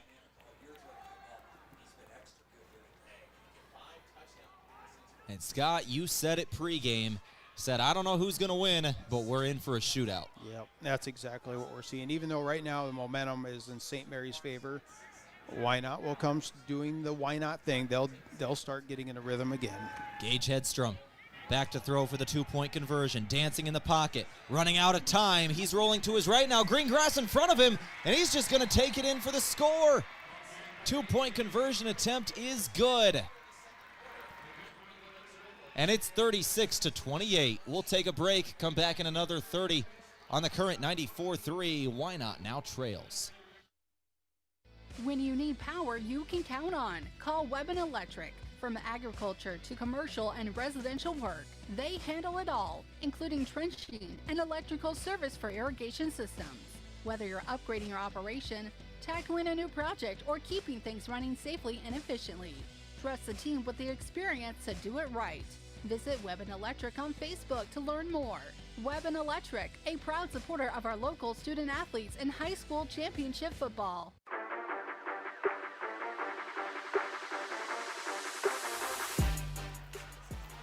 A 28-yard Gage Hedstrom touchdown pass to Ben Barlow puts St. Mary's up 36-28 in the ball game, 4:14 to go, second quarter. Alongside Scott Ulrich, I'm Tehl Tanner here for the current 94.3 Class D2 state championship game from Lincoln, Nebraska, we're calling. And this has been exactly as we thought it was going to be. It's a shootout. Yeah, the defensive, each team holds them to 16 and 18 points, I believe, for each team. The defense is just not able to slow down these type of offenses. 36-28, St. Mary's over Wynot, but Wynot's getting the ball back. Both teams have turned the ball over one time. Both times a fumble.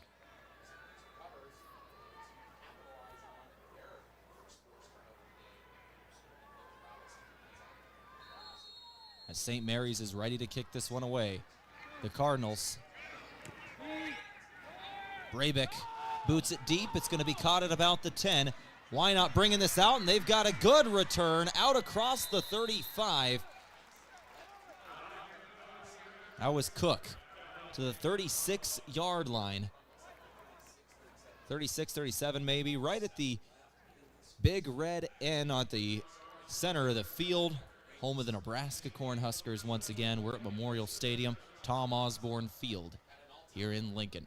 4:07 on the clock here in the second quarter, 36-28.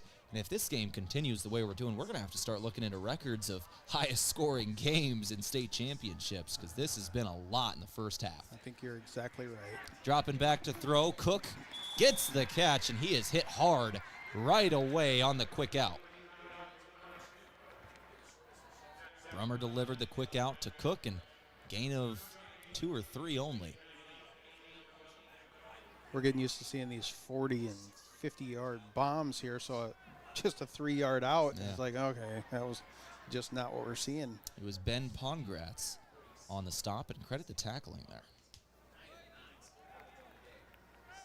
Put a hit on Cook the moment he touched it. Stopped him from yards after catch. 2nd and 7. Brummer back to throw. That was the deep shot. Going for Cook again. Did he get it in? Yes, he did. Good coverage. Didn't matter. Down to the 11-yard line. Wynot already in striking distance once again. A 3:20 to go in this second quarter. Trailing by 8. They're trying to go tie up the ball game. 1st and 10 from the 11-yard line of St. Mary's. Brummer knew right where he was going. He little half hitch, act like he was going to look left, come back to the right where Cook was, and just laid it up over the top. A beautiful pass. Cook out wide to the left. They're going to hand it off. Hymas trying to go up the middle. Gain of about 3. 2nd and 7 from the 8-yard line.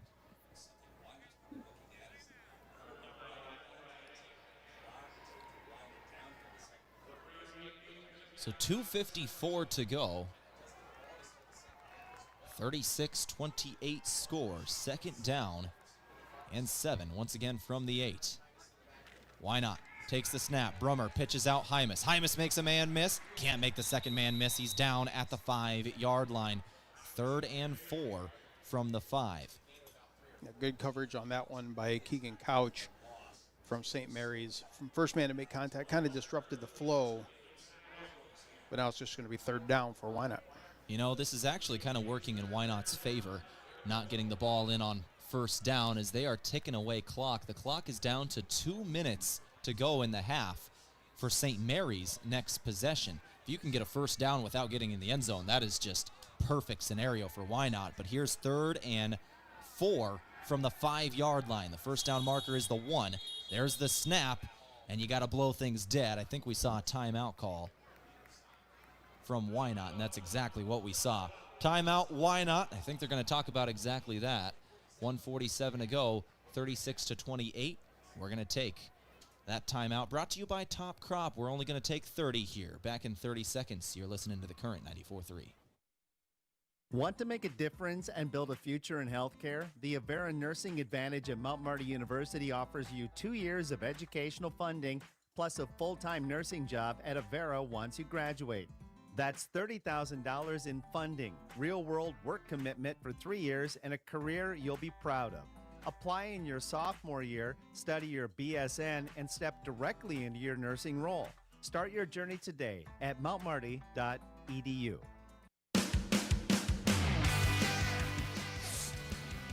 36-28 score, 1:47 to go, second quarter. Wynot just took a timeout. It is the first timeout of the first half, brought to you by Top Crop. Maximize your success this season with top-notch crop consulting and services offered at Top Crop. Visit topcropinc.com. Wynot trails 36-28, but they are at the 5-yard line. 3rd and 4. 1st down marker is the 1. Brummer drops back to throw. He's got a man in the end zone. Too far. Led his man too far. Braylon Hands could not get there. And Hands was in the corner, but there was broken coverage on Hymas, as Hymas was running the under route or the shallow route, and there was nobody near him. Just one of those missed opportunities. And the incompletion stops the clock. 1:42 to go. 4th down and 4. Wynot's going for it. Brummer, 2 receivers to the right. Hard count. And a timeout taken by Wynot with 6 seconds on the play clock. We're going to take it to back for 4th and 4 in 30 seconds. You're listening to The Current 94.3. From sunup to well after sundown, the life of a farmer is a matter of choices, and you have the choice to make the right decisions for your operation to succeed. The power is in your hands. At Security Bank, our lenders recognize the need to better understand your numbers and come up with a plan to keep your operation moving forward. You make the decisions. We make the tools to make those decisions easier. Security Bank, the right choice for the future of your operation. Equal housing lender, member FDIC. 1:42 on the clock here before halftime. We're going to see a 4th and 4. Wynot's going for it, 36-28. They trail, trying to go tie up the ball game here. We just saw an incompletion on 3rd and 4 from Devin Brummer, and that was his first incompletion of the ball game. He was 10 for 10, 176 yards and 2 touchdowns through the air. That was his first incompletion. Here's 4th and 4. Brummer in the shotgun. Hymas off his right shoulder, rolling to his right. He's throwing to the end zone, has a man. Touchdown on 4th down. Found Cotner Cook. Wow, credit Brummer on that one. Brummer rolled out like he was going to be a quarterback keeper, made the linebacker commit up. Cook is open in the end zone for a nice passing catch. 2-point conversion attempt incoming. 1 minute and 37 seconds is what remains in the first half. St. Mary's going to have the final possession, it looks like. Wynot will kick off in a moment, but here's the 2-point conversion to tie up the ball game. Brummer back to throw. He's looking to his right, has to get rid of the ball. The rush is on. He stiff arms a man to the ground, throws to the end zone. It is picked. And that will complete the play. Unsuccessful is the 2-point conversion. 36-34, St. Mary's with the 2-point advantage. Once again, 2-point conversions, the difference in the ball game. Alongside Scott Ulrich, I'm Tehl Tanner. Back in another 30 for the kickoff at the Current 94.3. When it comes to Friday night football, teamwork makes the difference. And when it comes to your fields, trust Christensen Well and Irrigation, your local Ranky dealer. From wells and pumps to irrigation systems, Christensen Well has the experience and service you can count on to keep your operation running strong. This season, keep your crops in winning shape with the field leader in irrigation. Christensen Well and Irrigation in Hardington, a proud supporter of our area student athletes.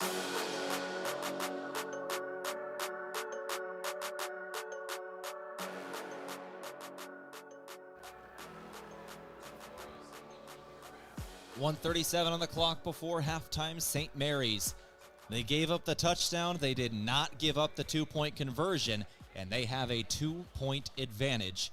They're about to get the ball back. Here comes the kick from Wynot, but they have been dangerous on these today. They have recovered one already. They had another one on the ground. We'll see what they can do here. They don't necessarily go onside every kick, but it's either onside or squibs every kick. St. Mary's has adjusted. They've got 5 men on the 50-yard line. 40-yard line here in Nebraska in this 8-man game, but at the 50 of Memorial Stadium. Taking the knee is Kason Hansen. Right after he grabs that one, he's going to be back near his own 26-yard line. I believe they're going to mark him at. So it'll be 1st and 10. St. Mary's, 1:37 to go before halftime. And priorities for St. Mary's, go into the locker room with the lead. That is the priority. You cannot give the ball to Wynot in the final 1:37. No turnovers. And that is where they have excelled. Hedstrom has only thrown 2 interceptions all year long compared with 40 touchdowns coming into today. He's already got 5 today. Hedstrom dancing around in the pocket. and he is going to go down for a sack. And now what do? If I'm Wynot, maybe I use a timeout. St. Mary's, what are they going to do? Timeout is taken. Who took it? Yep, it was St. Mary's. It was took that St. Mary's. timeout. And dangerously running around in the back in the pocket was Hedstrom. Didn't secure that ball really well. Just a dangerous play. I thought for a moment the ball came out. It did not. He secured it going into the ground, but still a heavy sack, and it's going to be second and about 13. We're going to keep this one right here through the break. Timeouts brought to you today by Top Crop. Maximize your success this season with top-notch crop consulting and services offered at Top Crop. Visit topcropinc.com. Alongside Scott Ulrich, I'm Tehl here for the current 94-3, 125 to go, 36-34. St. Mary's. You know, you said the priority, obviously, for St. Mary's go in with the lead. They're up by 2 with just a minute 25 to go. But also in reality, these two teams, we could see 2 more touchdowns in this amount of time. You know, they're sitting on, Wynot only has 1 now, timeout left. There's 2 timeouts left for St. Mary's. But these teams, just looking at my tally sheet here, they're scoring in, you know, a minute and a half to 2 minutes on some of these drives from the previous score. Second and 13 after the sack. Gage Hedstrom alone in the backfield. 4 receivers go downfield. He's thrown over the middle of the field, and it's a low throw. Incomplete. Incomplete. The crossing route, he was looking for Lane Bybee, and he cannot find him. It was a catchable ball about at Bybee's knees. Just couldn't bring it in. So now it is 3rd and 13. And Wynot has 1 timeout left. If they're able to get a stop short of the sticks, you'll be calling that timeout. Try and save some time for your offense. But that's if you get this 3rd down stop. Hedstrom, shotgun. He'll drop back to throw. Wynot sends 3. They throw the single coverage downfield, and it is caught. And a fumble. Fumble at the end of the play. No, they're ruling incomplete. Oh. The ball came out. They're saying it's incomplete, not a fumble. No, are they saying he completed that and then he was down? The ball came out. They're saying he was down. Even St. Mary's was moving up the field slowly. The boos are raining in the stadium now. Wow. So we're going to see it. We're looking at the replay, very clearly a fumble. Yes. If it was a completed catch, it's very clearly a fumble. This is either an incompletion or a fumble. There's no way around it. And since they blew the play dead, you got to rule it incomplete. That's unfortunate. The ball stayed in bounds. It was just rolled. It had stopped at about the 3-yard line, and Wynot went over and was going to pick it up before the play was blown dead. Oh, man, what do you rule here? Because in the replay, it looks like he takes 3 steps. That's a catch fumble. Yeah, absolutely. And the unbelievable play coming in for Wynot was Braylon Hands knocking it out, and then the ball just kind of rolls forward and stays in bounds about half a yard right on the sideline. Definitely had 2 steps after catching. He did not get the 3rd before the right hand of the Wynot Blue Devil came in to knock it out in Braylon Hands. Now, what do you do here? Because this is kind of no matter what you do, it's just a blown call is what it is at the end of the day. So you try to mitigate the damage. What happened here is it is a catch, and it was a fumble. So do you... I think what they have to do is after further review, they're going to be in a tough spot because they'll say it was a catch, it was a fumble, but because it was ruled an the play was killed essentially. It was basically ruled a catch, and that St. Mary's player was down, and the replay shows a clear fumble. However, the play was blown dead, so Wynot does not get the fumble recovery. That's the problem. That's the problem. The play was blown dead, so even though it is a clear recovery for Wynot, it was after the play. I think this ball is going to come back to the original line of scrimmage would be my guess, but I don't know if you can rule it incomplete, though. You might just have to rule the call on the field. This is something that they do on Sundays now. They let things play out a little longer, and sometimes it really doesn't matter. It just carries on a little bit. But in this scenario, if they would have the refs would have let it play out, it would have definitely been different. And watching our replay here, the ball definitely stayed in bounds. It was just a few inches inside of the near sideline. This is a tough situation for the officiating crew down here in Lincoln. No matter what you do, it's not going to be perfect. Yeah. Waiting on the call. We already heard the boo birds once. I think they're about ready to come out again from somewhere. We are 1 minute and 14 seconds away from the half. 36-34, St. Mary's leads this game by 2, and they are driving. Now, what we just saw was a 3rd and 13, where if they rule this incomplete, Wynot's probably getting the ball back. And if the play had gone the way it should, Wynot should be getting the ball back, as they just forced a fumble and were able to get it back, but the play was blown dead just a little too early. Yeah, and credit the camera crew here. Yes. We get a great look at it. The officials, it's very clear catch fumble, but since it was blown dead, might have to just keep the ruling on the field, which is a catch down to the 12-yard line, which Wynot fans would be very upset about. I'm okay with, if you miss a 2-point conversion and that's how the game, if we fast forward a couple quarters and that's what decides the game. What I don't want is some technicality on a call like this. That just takes the spirit out of the game. And the officials are talking right now, trying to figure out so the head what referee, we're going to do. He's looking at the monitor, and there's also a second official right next to him. He was the referee from the previous game. Looks like they've made their decision. After further review, the receiver was down on the 15-yard line, first down. And here come the boos. Yeah, we looked at that replay a dozen times. It's very clear, it's looking at the replay, it's very clearly a catch fumble, but because the whistle was blown, the play is dead. And you just kind of got to go with the call on the field. That is an unfortunate situation there. Wynot should have the ball right now. The ball was out. There was no Cardinal in the area because it was just a deep ball. It was one-on-one coverage, and there was a safety over the top coming in from Wynot to go pick up that ball. That is a tough break. So St. Mary's going to get it now at the 15 of Wynot, and Wynot's going to get another sack. They are going to force Hedstrom out of bounds at the 19. And let's see if the Wynot defense can hold here. I'm just watching the monitors, was focusing on Coach Hymas there, and I could read his lips as easy as could be. And he goes, I could see it on the TV. He goes, the Jumbotron here.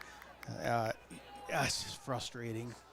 I think they put themselves in a position. They had to make a decision and do something. So, right or wrong. So 2nd and 15 here for the St. Mary's Cardinals. They're going to run out of the shotgun. Hedstrom going to run it himself. He makes a man miss. He's inside the 10, the 5, down near the goal line. We're going to have 1st and goal for the St. Mary's Cardinals. 55 seconds to go in the half. 36-34. They lead by 2.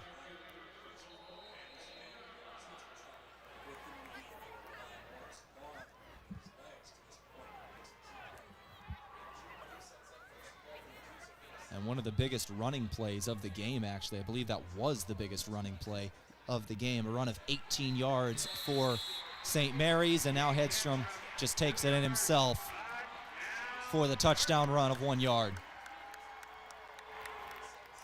Wynot force the fumble. The rule, they don't get it, and St. Mary's will now go up by 8, 42-34. 2-point conversion attempt incoming, 37 seconds to go in the half. Wynot still has 1 timeout remaining for their next drive. Hedstrom in the shotgun, 2 running backs in the backfield with him. He's going to keep it himself, and he is going to go down. Sack again. 2-point conversion, no good. Wynot is fired up. But the touchdown, the damage is done, and the lead is 8. 42-34, St. Mary's leads Wynot. 37 seconds to go. We're going to take it with them back here in 30 seconds on the current 94.3. Farmers, are you ready to maximize your success this season? At Top Crop, they've got you covered with unbeatable deals and top quality products. Take advantage of true 0% extended terms with no discount sacrificed. Get flat acre pricing on corn for unbeatable value. Keep your corn clean and strong with Viptera corn and plant the industry's leading E3 and XtendFlex soybeans for the best yields yet. Don't wait. Visit topcropinc.com or give them a call today. Top Crop, where you grow more.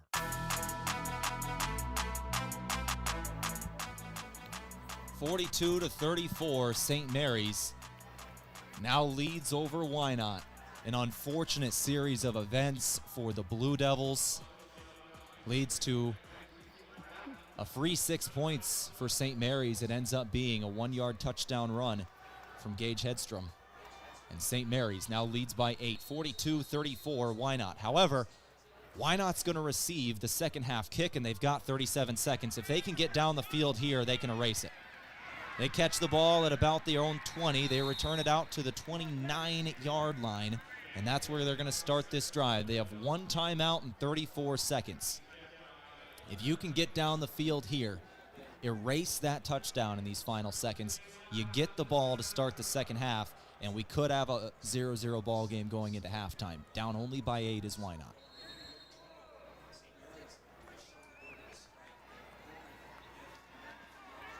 Wynot ball. Here we go. 34 seconds. Quick throw to the left side. It's Hymas. Hymas with a blocker in front. He's going to go out of bounds. We'll see where they mark him. He was walking a tightrope down the far sideline. Looks like they'll give him 8 or 9 on the play before he stepped out. 27 seconds to go.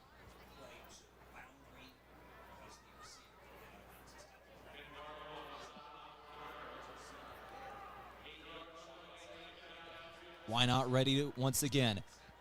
2nd and 1. Quick throw again. They're going to have the first down. Trying to get out of bounds there was Case in Hands, and I believe he did. Yep, did get out, crossed midfield. That moves the chains. 21 seconds to go. Hands had to do everything in his power to get out of bounds. The St. Mary's player was trying to get him down. He was able to muscle his way to the sideline. 21 seconds to go in the first half. Down 8 is Wynot. Brummer in the shotgun. He'll take the snap. 3-step drop. Throws to the left side. Miscommunication. Receiver wasn't in the spot he thought he was going to be, and it's a pick. Interception. Going back the other way. Gage Hedstrom. He lost the football. The ball comes out at the end of that, and Wynot grabs it. Wynot has the ball at their own 33-yard line. Are they ruling? No. Are they ruling that he didn't recover it? Oh my gosh. They're saying he was out of bounds. Was the Wynot player who grabbed it? It was definitely a fumble. 100% a fumble. Nixon Hymas jumped on it, and I thought he was in bounds. We'll take a look at this at the replay. Here it is Hedstrom. He's going down the sideline. There's the ball coming out. 100% a fumble. Oh, he did not have it. That is a good ruling by the official, Nixon Hymas. You can see on the replay he didn't grab it on initial contact with the football. He then rolled out and then grabbed it. It was a quick bang bang. Here's the final play of the half. Just a ball to the end zone. It is incomplete on a Hail Mary for St. Mary's, and that'll do it for the first half. But oh man, why not? Nearly got that ball back either way with 6 seconds. Incompletion will end the half. But that big call with a minute to go is the difference in this game. If nothing else, I obviously want Wynot to do well. I want them to win 100% because I don't want them to have to carry that story. Mm-hmm. You know what? We lost by 4 because of this. Nope. I am certain that Coach Hymas is going to go in there, get his kids regrouped after that. I'm sure there's a little bit of an emotional roller coaster going on.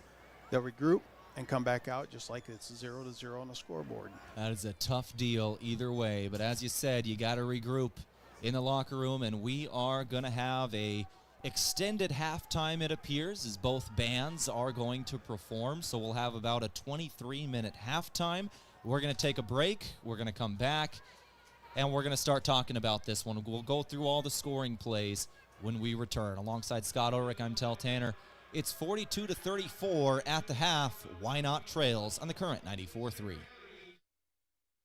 I'm Eric Hamus, Ag Loan Officer at the Bank of Hartington and a Northeast Nebraska beef producer. At the Bank of Hartington, we strive to build relationships based on trust and service that lasts generations. We work with our clients to develop financial plans to help them meet their goals. We know that for our farmers, it is more than a job, it is a way of life. How do we know? Because we are farmers and we are living it too. Call our experienced ag lenders at 402-254-3994. Bank of Hartington, a proud supporter of all our students and athletes. Through every season, rain or shine, planting to harvest, you need equipment that performs. That's why growers across the region count on Kaiser Ag and Irrigation. They deliver Zematic pivots built to last, plus local service and expertise that never takes a time out. On the farm, just like on the field, reliability wins the game. Give them a call or stop into Kaiser Ag and Irrigation in Hartington, your local Zematic by Lindsay dealer and a proud supporter of our student athletes. Cold nights and shorter days means it's time to prep your home for the season. With Bosch heating system from Arc Cuddle Appliance in Bow Valley, you'll stay comfortable no matter how chilly it gets. Bosch delivers efficiency, dependable warmth for everything from frosty mornings to family holiday gatherings. Don't let the cold catch you off guard. Get ready now with Bosch comfort that lasts. Visit ArcCuddleAppliance.com to learn more. Arc Cuddle Appliance, your local independent Bosch dealer in Bow Valley. Credit union people are my people. Dreaming big, keeping life simple. Saving smart, living free. At Explorers Credit Union, you're just like me. We chart new trails, we stand tall. Together we rise, together we call. Credit union people are my people, it's true. And I found my crew at Explorers CU. Federally insured by NCUA. Visit ExplorerCU.com to join the journey today. When you need power you can count on, call Webben Electric. From agriculture to commercial and residential work, they handle it all, including trenching and electrical service for irrigation systems. Whether you're upgrading your operation, tackling a new project, or keeping things running safely and efficiently, trust the team with the experience to do it right. Visit Webben Electric on Facebook to learn more. Webben Electric, a proud supporter of our local student athletes in high school championship football. My name is Kaylee Miller. My official title is Benedictine Missionary, and I work with campus ministry at Mount Marty University. We have so many loving and caring staff and faculty who are willing to help the students thrive and grow in their spiritual, physical, and mental lifestyles to where they become an independent adult who's ready for the outside world, who's ready to take on the challenges of life. Start your journey at Mount Marty University at mountmarty.edu.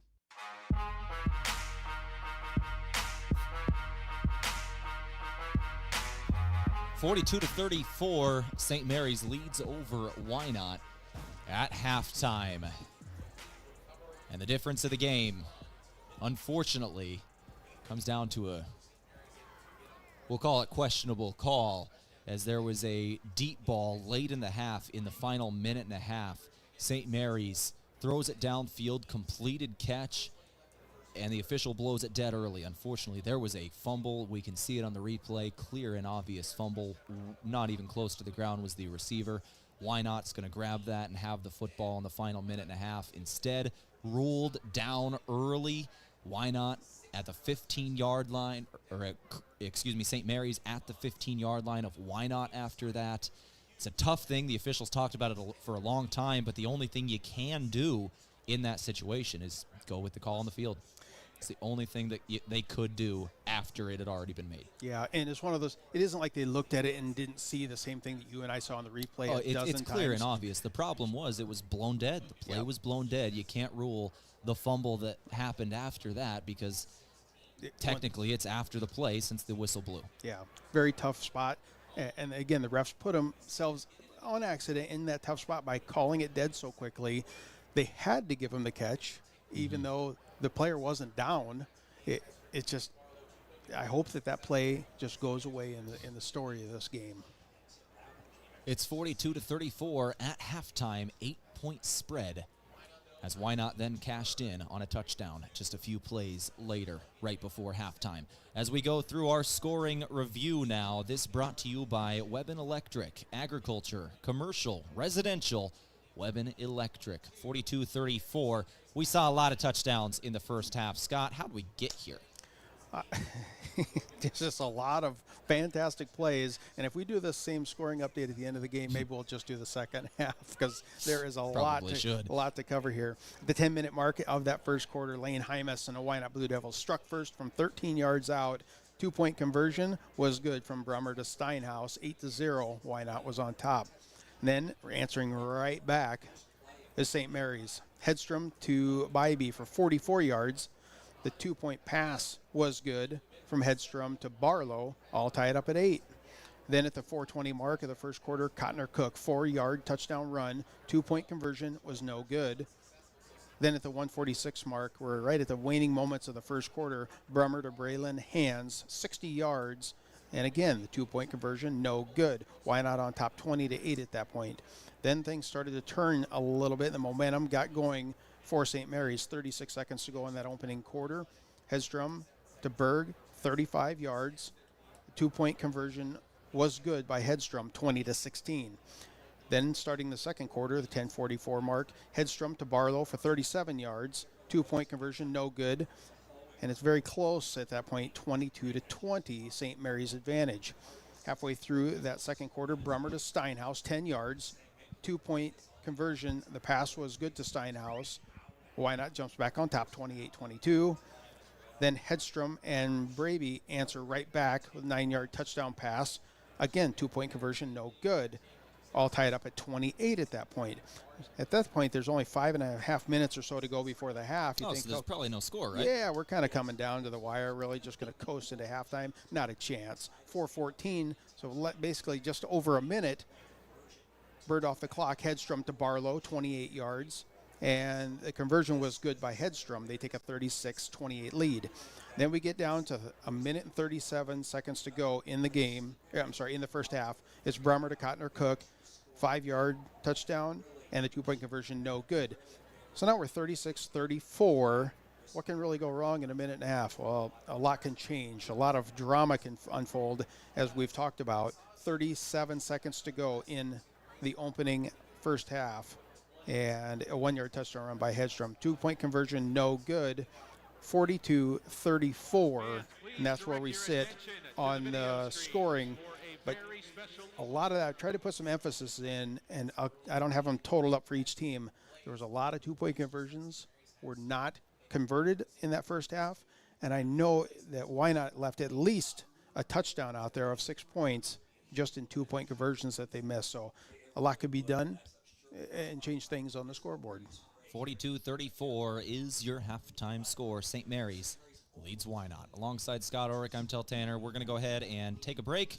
When we return, we'll go through the stats of the first half, both team and individual. Wynot trails. They're looking for their first ever football state championship after their volleyball team just won a state championship just a few weeks ago. It's been a good couple weeks for that school, and they're trying to keep it rolling. You're listening to The Current 94.3 on this Monday afternoon.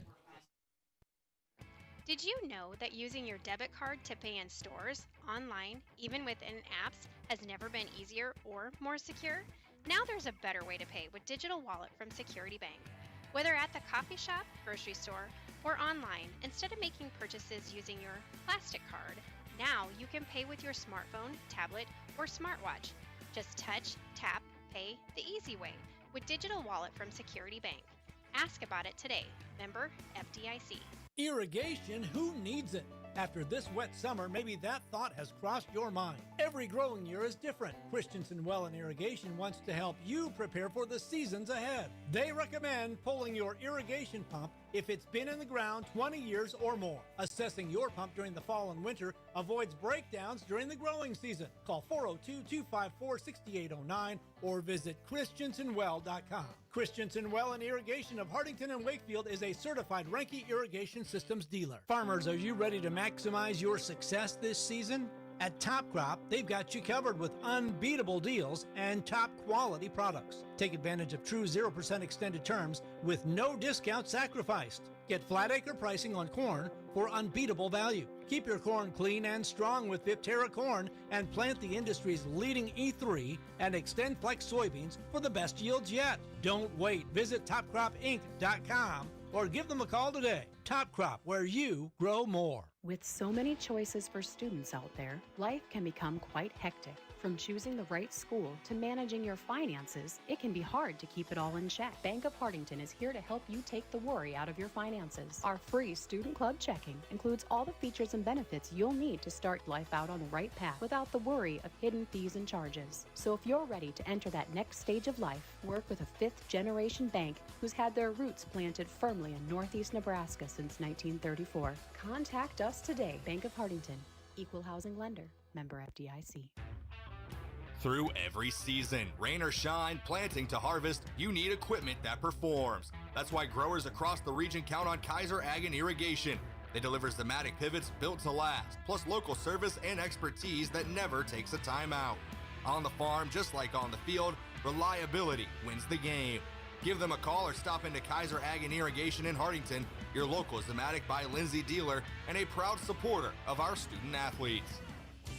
Winter weather is closing in. Make sure your home is ready with Bosch Heating System from Art Cuddle Appliance in Bow Valley. Bosch delivers efficient, whisper-quiet warmth that keeps your family comfortable all season long. Whether you're prepping for holiday guests or thawing out after chores, Bosch brings dependable performance that you can trust. Don't wait for the first snow. Prepare now at artcuddleappliance.com. Art Cuddle Appliance, your local independent Bosch dealer in Bow Valley.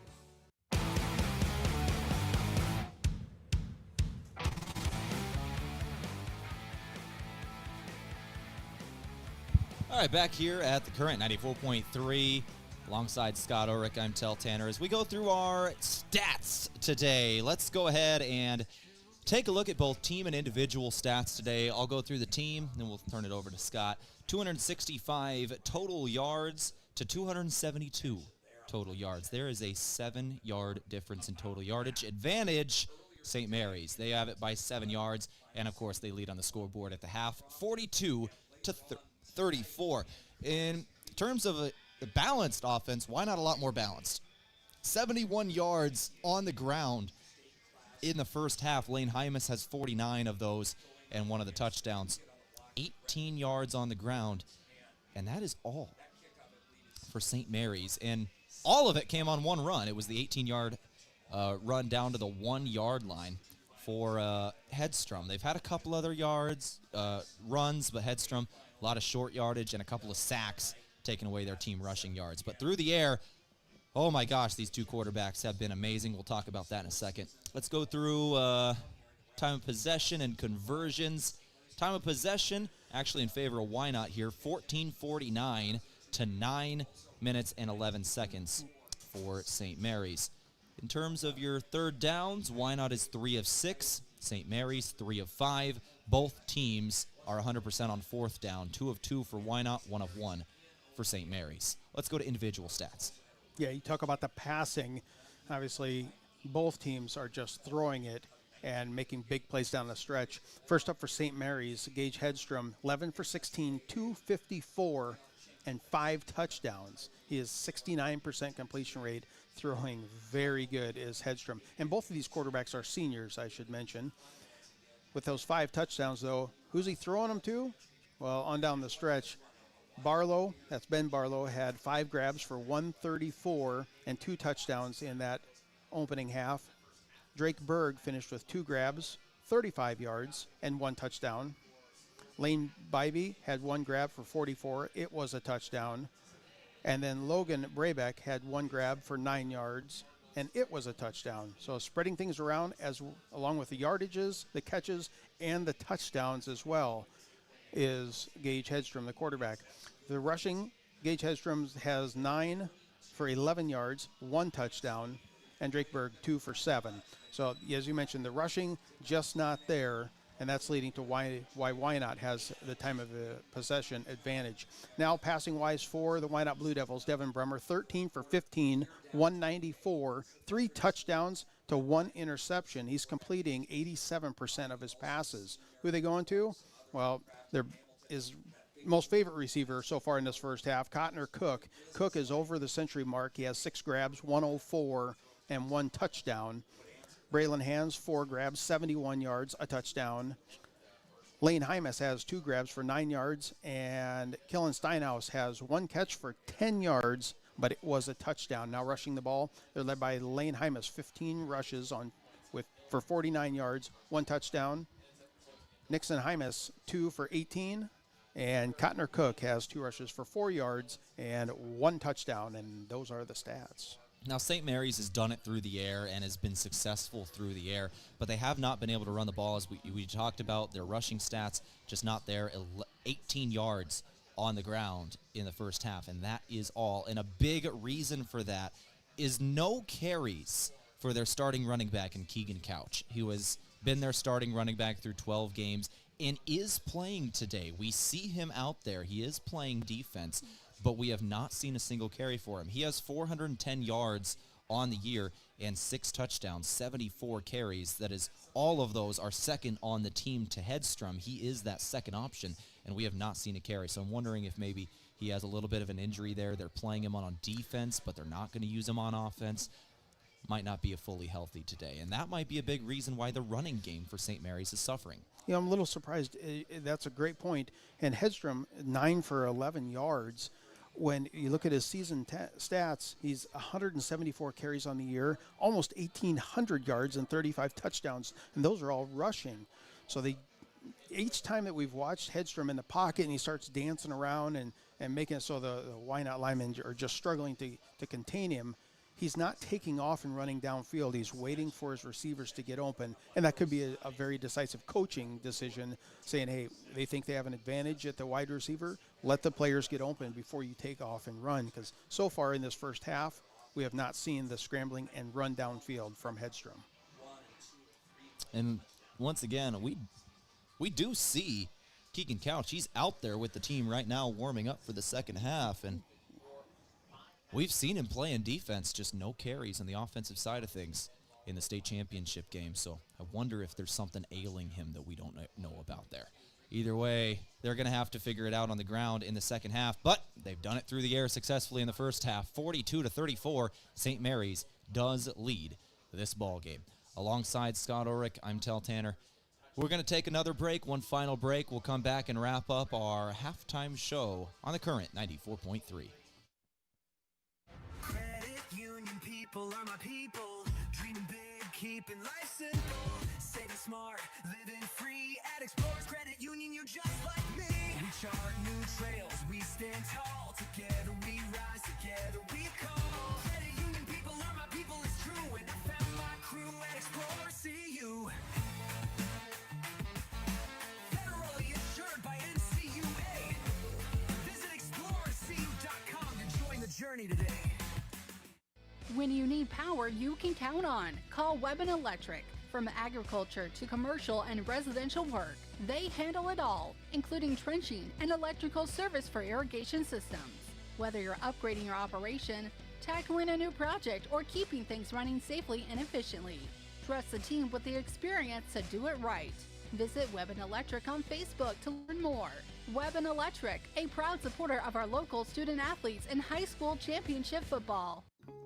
From sunup to well after sundown, the life of a farmer is a matter of choices, and you have the choice to make the right decisions for your operation to succeed. The power is in your hands. At Security Bank, our lenders recognize the need to better understand your numbers and come up with a plan to keep your operation moving forward. You make the decisions. We make the tools to make those decisions easier. Security Bank, the right choice for the future of your operation. Equal housing lender, member FDIC. When it comes to Friday night football, teamwork makes the difference.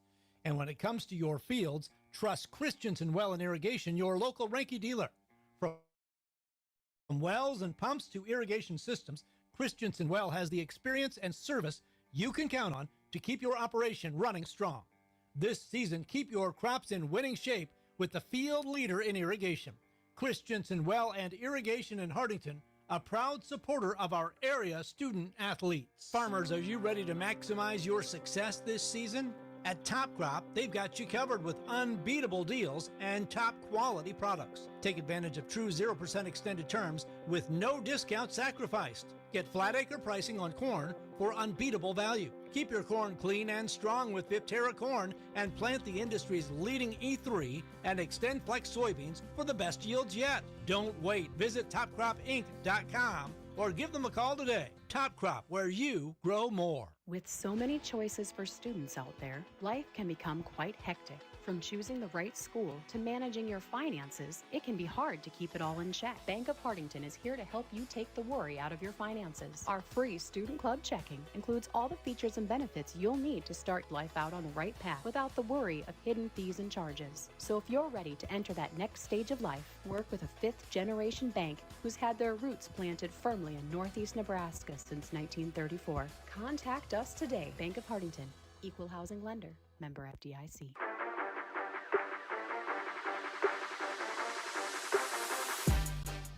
All right, let's go ahead and go through our out-of-town scoreboard now from the Bank of Hardington here on our halftime show from Christensen Well and Irrigation. Built on over 50 years of experience in the water well drilling industry and your local Reinke Irrigation Systems dealer. Visit them on Facebook at christensenwell.com. And our out-of-town scoreboard, once again, from the Bank of Hardington, where other banks have their branches.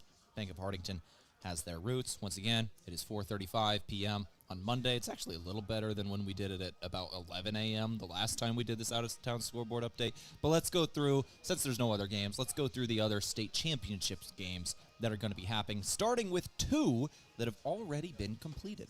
Yeah, one of them was at University of Nebraska Kearney at Cope Stadium. This one took place last Friday.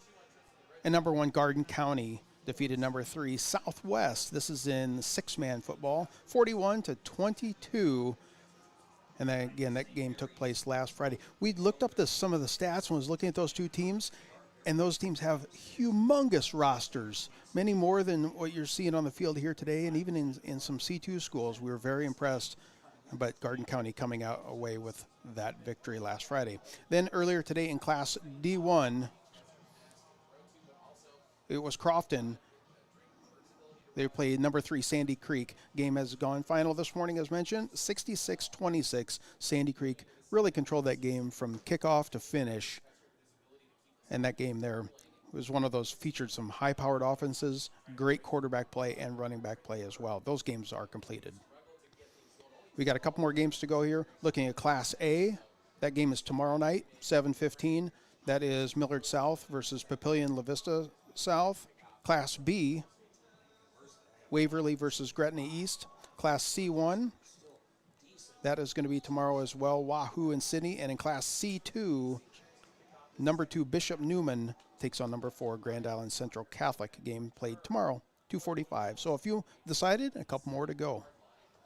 Thank you, Scott. That brought to you by the Bank of Hardington. Where other banks have their branches, Bank of Hardington has their roots. That'll do it for the Christensen Well and Irrigation halftime show as well. We are ready to start the second half. Why not? Ready to kick this one away. Foot to the football, and it'll be Cook receiving it at his own 8-yard line, trying to reverse field. He'll come out across the 15, down at the 16-yard line. That is where the Wynot Blue Devils going to open up the second half.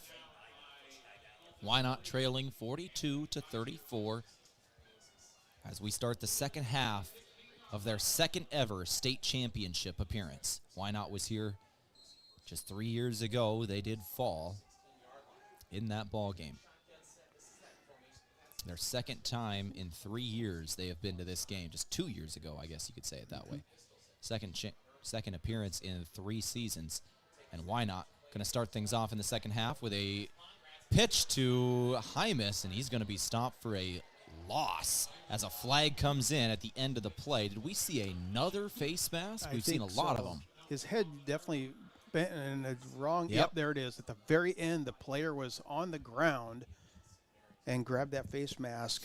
And for St. Mary's I believe it's going to be called on Eli Banks. So this should give Wynot pretty good field position starting this drive. The call is face mask on the defense.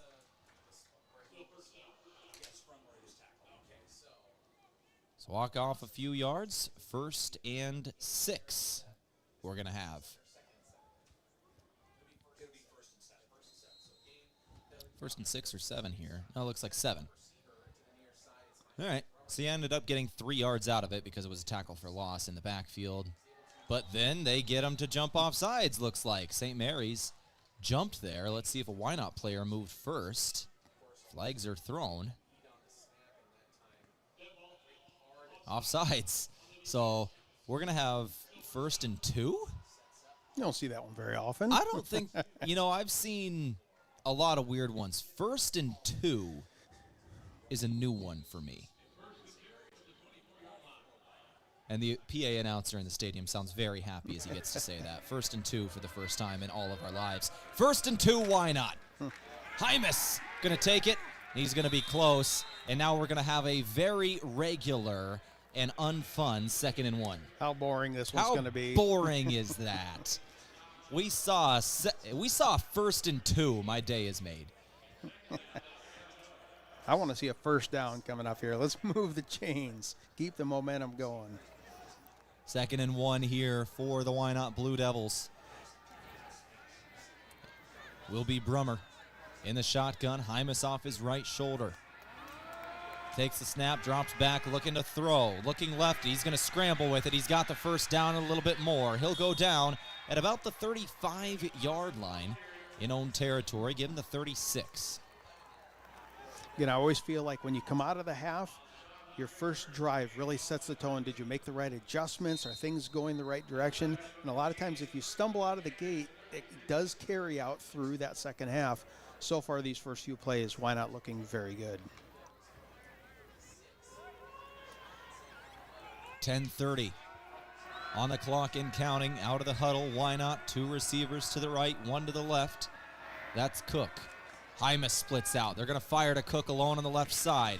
Makes one man miss. The second knocks him out of bounds. It'll be 2nd and 5 incoming. Another regular and boring down we see all the time. I want 1st and 2 again. Yeah, a lot's got to come into play. You got to either get the right kind of run and then get a 10-yard penalty, bring it back, or if we're holding or something, it's very, very unusual. I don't think I've ever called a 1st and 2 live. That was fun. I enjoyed that.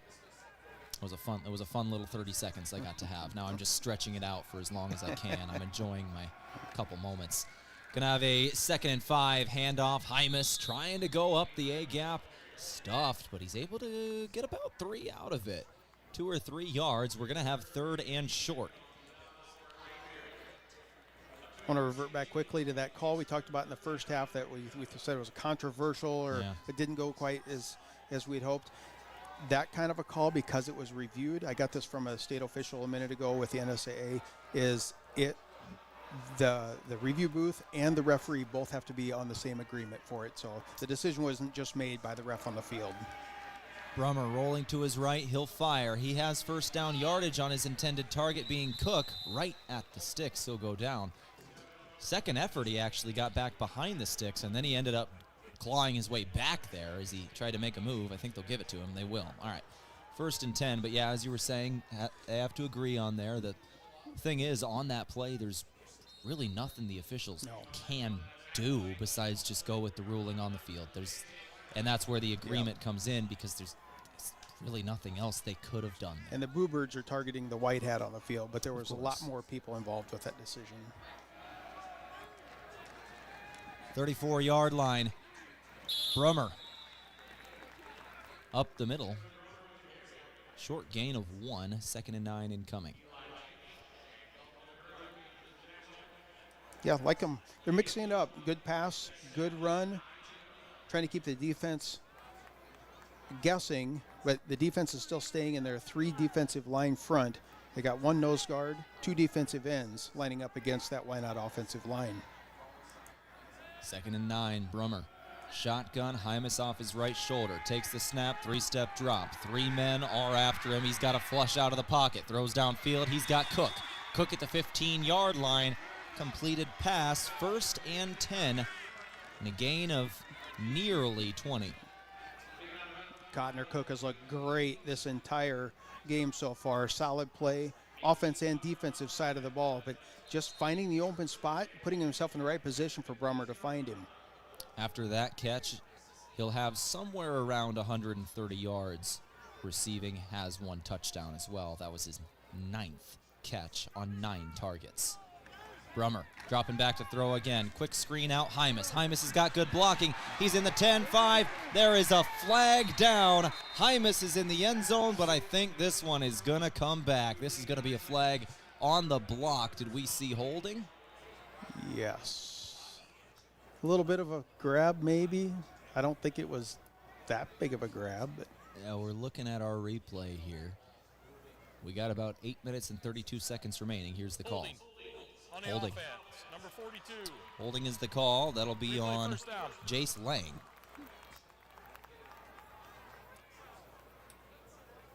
Lange, excuse me. Jace Lange, the sophomore. So 42-34 score. St. Mary's on top. That's going to back up Wynot.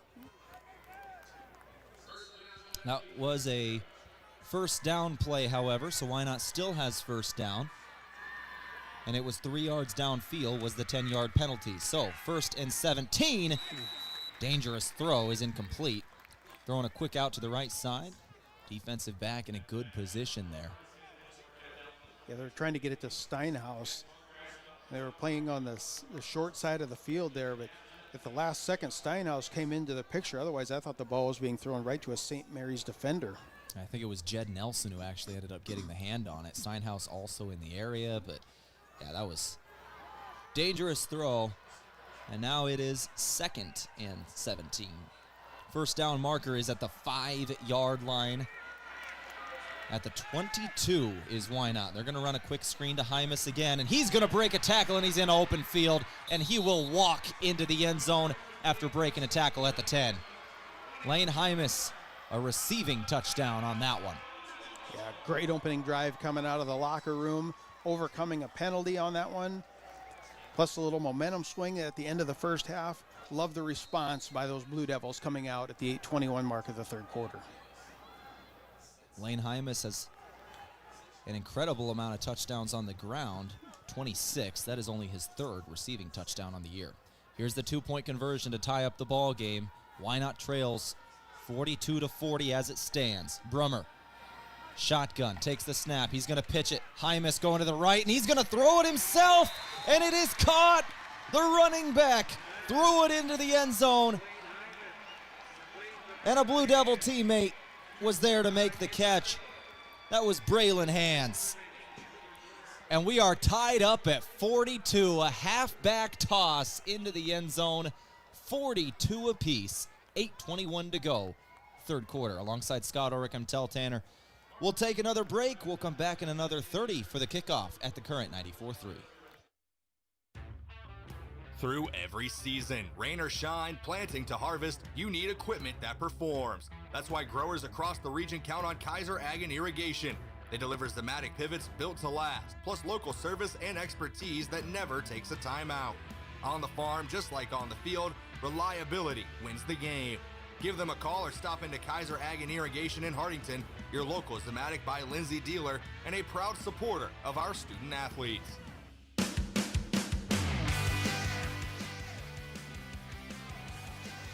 (42-42), Wynot has tied up the ball game on the opening possession of the second half. They take it all the way down the field, and they score on a 22-yard touchdown pass from Devin Brummer to Lane Hymas. Brummer is now 246 yards, 4 touchdowns to 1 pick in the day, 18 for 21. Hymas is 49 yards on the ground and a score, and then he just caught that touchdown catch. He's got 35 yards and a score through the air. Great response. Unbelievable play there. Blue Devils go down marching in and then have it at, it wasn't a trick play, but when you go to Hymas to Hands from the running back, putting it in the end zone for the 2-point conversion, tying things up. Now we're just all reset. 42-42. We have had 84 points combined 8:21 to go. In the third quarter, we are less than 4 minutes into the second half, and we've seen 84 points. I hope this game goes into overtime.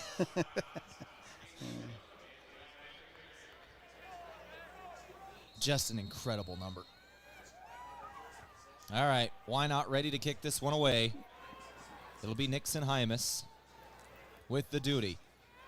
And it's another short kick, and it's out of bounds. Little too strong on that one. Out of bounds at the 30. Yeah, and a penalty flag does come in. So it was like an onside kick, but it's going to be a procedure penalty. Yeah, that's the second one of the game. Wynot has kicked out of bounds, just a little too strong on the kick from Nixon Hymas. Bounced once right on the out of bounds marker. And I think St. Mary's is just going to take it right there. As they get everything set, I love getting information. I can tell the person who's listening to our broadcast, because they're also relaying that out of that replay play that we talked about in the first half, the individual who's in the replay booth is a Big 10 college official. I'm sorry, Big 12 college official. So somebody that's very well respected in the football community. So I just like it. It's a credibility thing. It's one of the right calls being made. To take where out of bounds plus the 5 yards. Yep. First down. All right, so St. Mary's after the free kick out of bounds. They take it where it went out of bounds, add the 5 yards, so they're actually at the 35-yard line in their own territory. And yeah, going back to it, as we've talked about, the call on the field, there really was no choice but to just go with the call on the field. There was nothing else to do in that situation. It was the initial whistle, basically an inadvertent whistle as a play was blown dead early, but once that happens, there's really nothing to do but accept the play on the field. There's nothing to do. You can't go back and say, hey, we're going to do a do-over.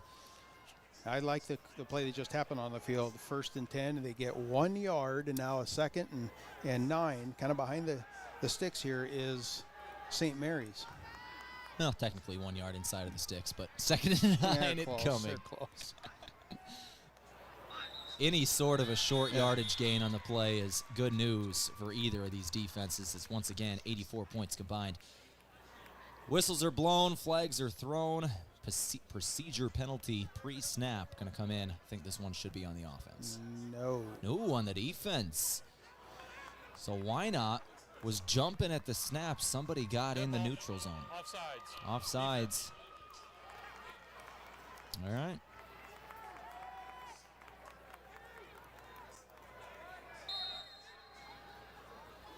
Second and 4 now.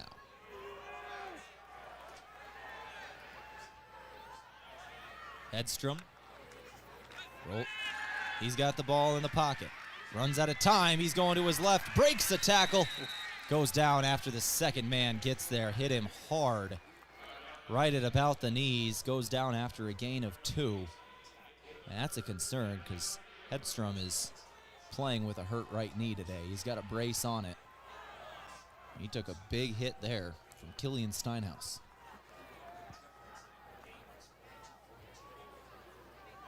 Third and 3. Yeah, short yardage position here now. I would assume that this is 4-down territory, but we'll see how this play unfolds. Third and 3. Hedstrom keeping it himself. Quarterback keeper up the middle. The delayed draw gets 8 on 3rd and 3. Down to the 40-yard line. Or the 30-yard line, actually, at the 40 of Memorial Stadium. We should have been counting how many times I did that today. It's an 80-yard field at the Cornhusker Stadium, so they're kind of marking things differently. The 40-yard line in the Husker Stadium is actually the 30-yard line in our ball game. So 30-yard line is where they're at. It's difficult. It is. Hedstrom back to throw. Throw in left. He's got a man. 5 yards downfield. 2nd and 5 incoming after the completion. Looks like that was Barlow again. And we've seen him take a lot of deep shots down the field in that first half. Now just some chunk plays, a short running play there by Hedstrom in the previous play. That time throwing it up just on a 5-yard out route. 2nd and 5. Cardinals. in Blue Devil territory. Looking deep, nope, throwing it underneath, and there is a lot of contact. The Wynot player was early, but I think they're going to rule that it wasn't catchable. The Wynot player was very early there on the hit to Bybee. The only reason they're not throwing that flag is they're saying it was too far out in front of him and uncatchable. Gage Hedstrom wanted the flag to be thrown. No flag. There was, I mean, the receiver, the DB was definitely early, so much so that he kind of got tangled up with the receiver and they both hit the ground. You can see it on the replay. Actually grabbed the back of his jersey a little bit. Wynot got away with one there. 3rd and 5. And short on the run is Hedstrom. 4th and 2 incoming. Wynot now with a chance to get the ball back. 6 minutes to go in the 3rd. Yeah, big play right here. See if the Blue Devils can dial up a little pressure and try to contain as best they can Hedstrom.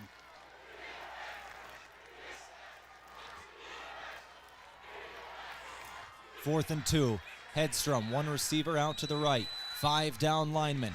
He's going to run it himself, and he's got the first down yardage and more down to the 10-yard line. 1st and goal, Cardinals. Needed 12 or 13, or 2 or 3 and got 12 or 13. Puts them in perfect scoring position now, as it should be 1st and goal. Touchdown saving tackle from Nixon Hymas. But a 1st down nonetheless. 1st and goal for the Cardinals at the 10-yard line. One receiver to the right, everybody else in tight.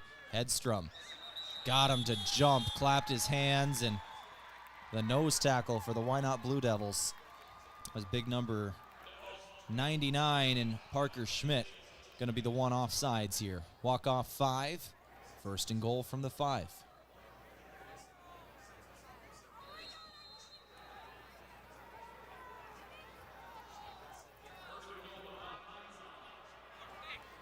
First and goal from the 5 in the 3rd quarter. Clock has hit 5 minutes. Here's Hedstrom running up the middle. He's got blockers, and he is into the end zone. Touchdown, Cardinals. Going to retake this lead. 48-42. And our 90th point of the ball game.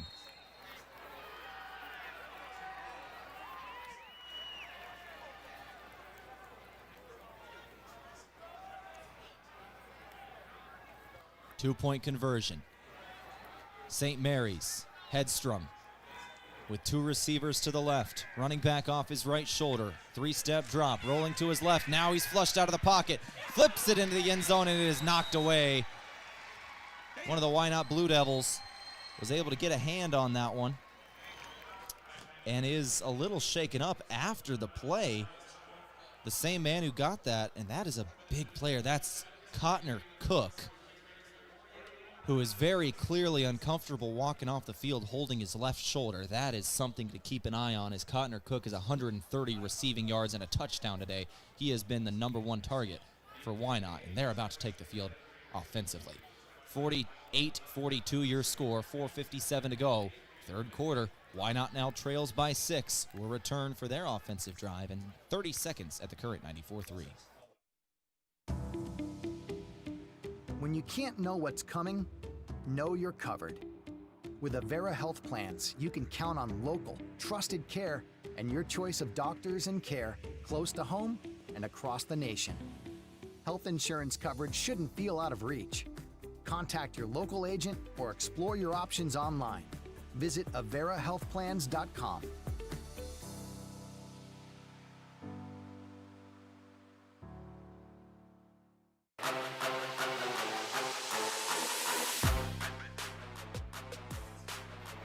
Back and forth game. Cardinals lead again. Wynot now trails. 48-42 is your score. Carter Cook, who was a little shaken up after deflecting that pass. He was holding his left shoulder gingerly as he ran off the field. He's their usual return man, and he is back to receive this kick. And that's a good sign. He does not miss a play. Looks like he's all right. And he is going to bring this one in at about the 8-yard line. He's going to take it across the 20. Now the 25. Near the 30. He's taken down at the 29-yard line. A big hit. Eli Banks hit him right on that left shoulder. Takes him down. I've seen multiple times Banks delivering big hits out on the field. Just one of those bigger stature players. Unofficially got a 6'3", 225. Very physical at the point of contact and bringing Cook down on that return.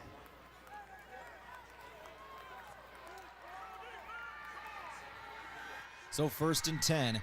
Down 6 now in the state championship game are the Wynot Blue Devils. They're going to try and throw one deep, and they can't do it. Sack. Brummer drilled 5 yards deep. 2nd and 15 incoming. 3-man rush, and they got to him in about 2 seconds. He had no time. Yeah, it was Bybee off the left defensive end and Banks on the right defensive end. Both of them just said, we'll meet at the quarterback, and it happened very quick. They were setting up a fake screen, the pump fake to the left on the screen, and then wanted to go deep. They got the pump fake, and then the moment he was done with the pump fake, had no chance to get the next play off. He was down. Brummer rolling to his left, flags down on the play. He's going to get positive yardage out of this, gets all the penalty yardage back, plus more. He had a run of 14 there. It'll be 3rd and 1 if the play stands, which it will not. On the offense. Holding on the offense. And that's a spot foul, too, so that should have happened right around the original line of scrimmage. We might see, looks like we're going to replay the down and see 2nd and 25. Thereabout. We'll see where they mark him. Yep, 2nd and 25.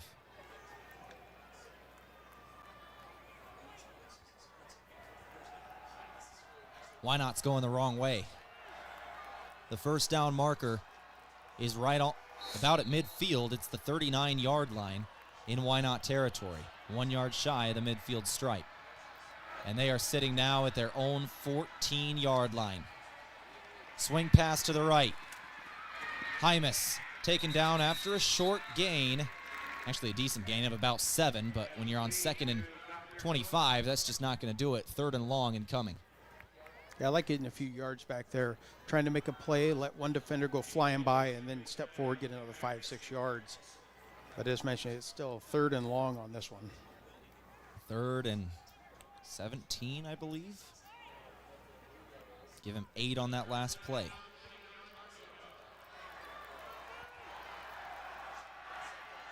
Down 48-42 in the state championship game. We're still in the 3rd quarter. 3rd and 17. Brummer back to throw. He throws. It is completed. He found Cook. Cook's into open space. He's going to walk into the end zone. No flags. Touchdown. Wynot? Tie ball game at 48. How do you like that 57-yard pass? That's just solid play. Quarterback to wide receiver, and Cook walks in and kind of gives a little head nod like, yep, that's how we do it. Cook shaken up on the last series. He's good to go here. A great catch and run on 3rd and 17. And for St. Mary's, you had a chance. You know, you're up 6. You have them in 3rd and very long. You have a chance to get off the field and maybe go up 2 possessions. And you can't do it. Oh, and now we're lining up to go for 1. Wynot has struggled with the 2-point conversion attempts today. Brummer is going to try and no. They fake it. They fake it and they get it in. They lined up to kick it and they direct snap it and get it in the end zone. They direct snap it to Hymas. And he's able to get in 50-48. Wynot leads this ball game. They went deep into their bag of tricks on that one. Love the creativity. Coach Hymas just says, I don't care what we got to do. We need to get it in. We've missed a few of them today. Matter of fact, it was 3 of them, 3 each for each team. They got it in that time. And that trick play right there is now the difference in the ball game. 50-48. Wynot has the advantage. We're going to keep this right here throughout the break, as we just saw our 98th point of the afternoon as the sun is beginning to set in Lincoln, Nebraska. We're at the usual host site for the Nebraska State Championship games. We are at Tom Osborne Field, Memorial Stadium, home of the Nebraska Cornhuskers.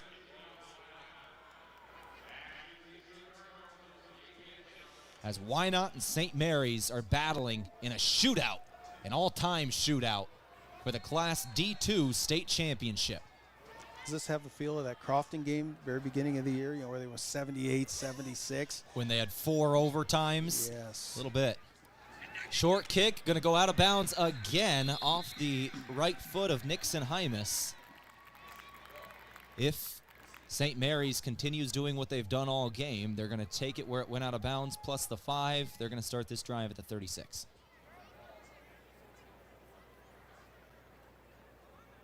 We'll see what St. Mary's wants to do. Tony Allen, their head coach.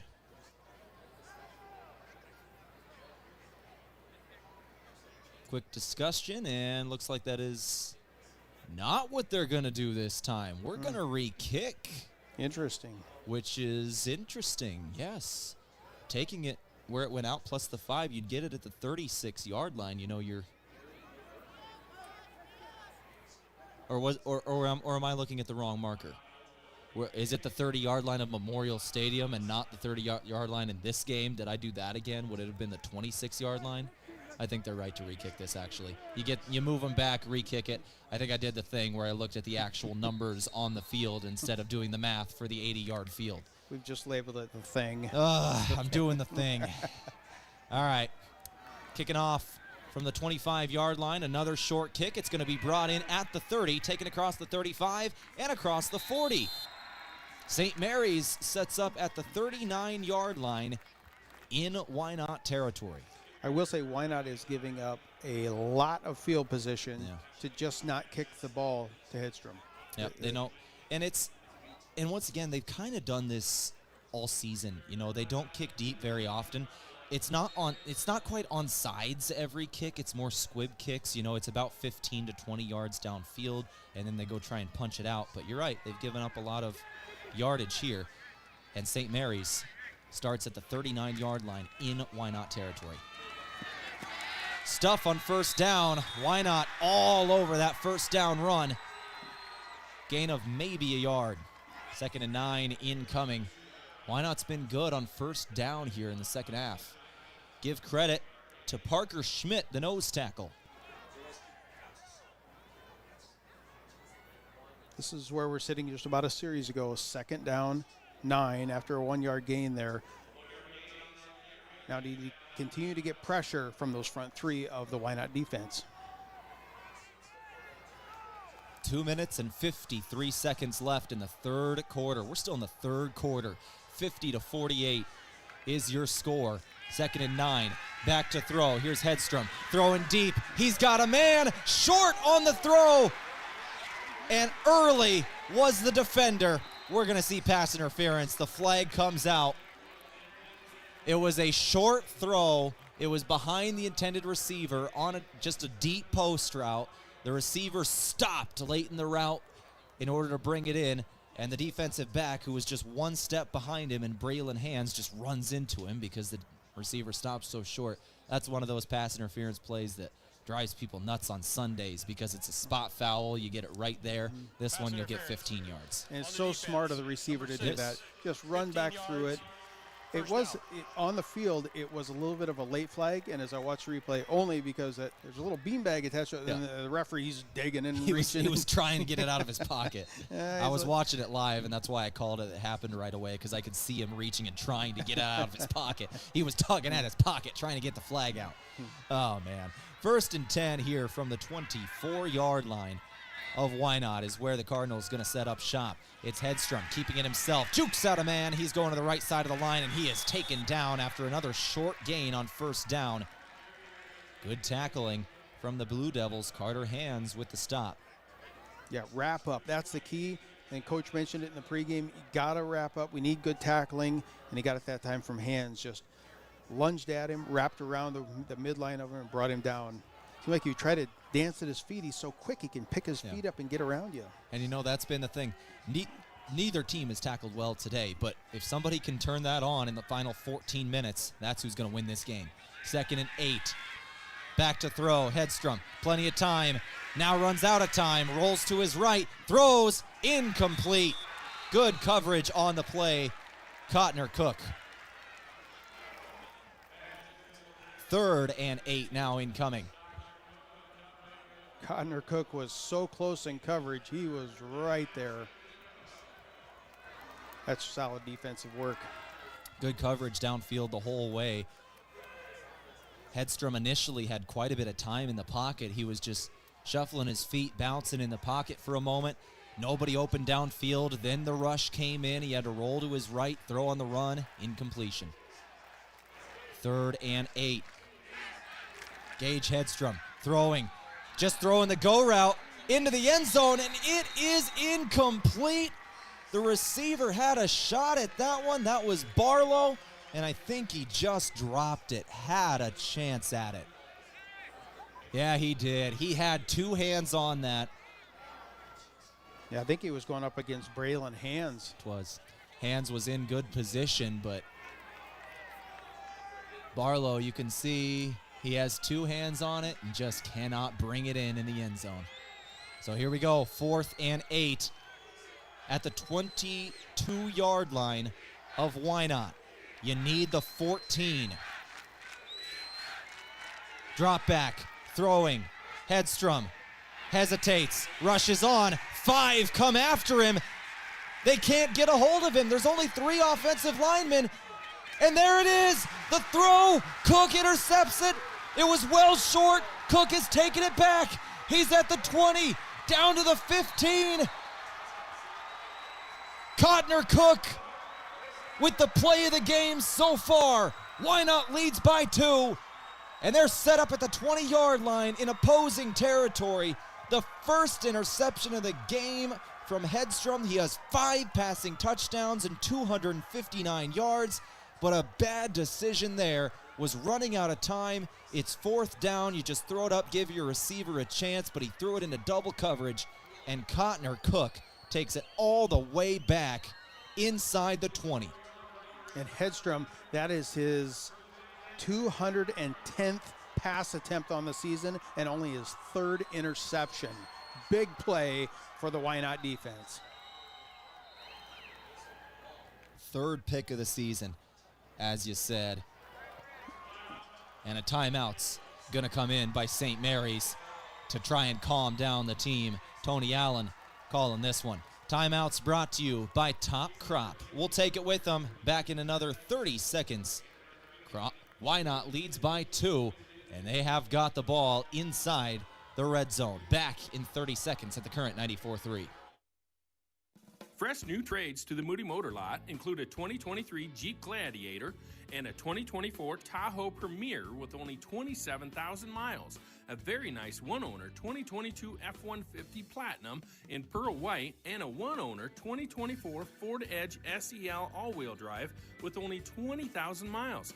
We have a lot of very nice and some unique vehicles that you will love. Low interest with our lowest price is what you'll find at Moody Motors in Nyborough.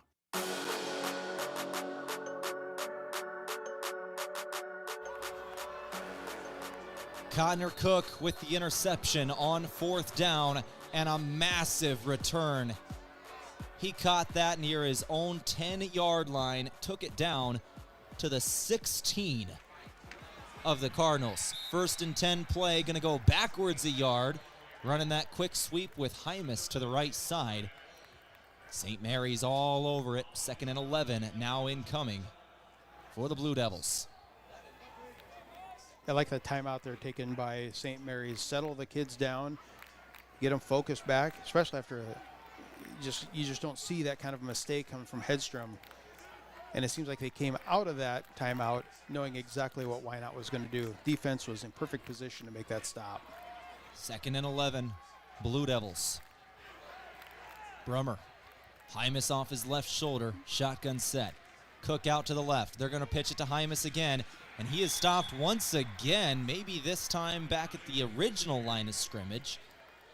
Gain of 1, that's all. So we're going to have now 3rd and 10. Back-to-back quick pitches to the outside to Hymas.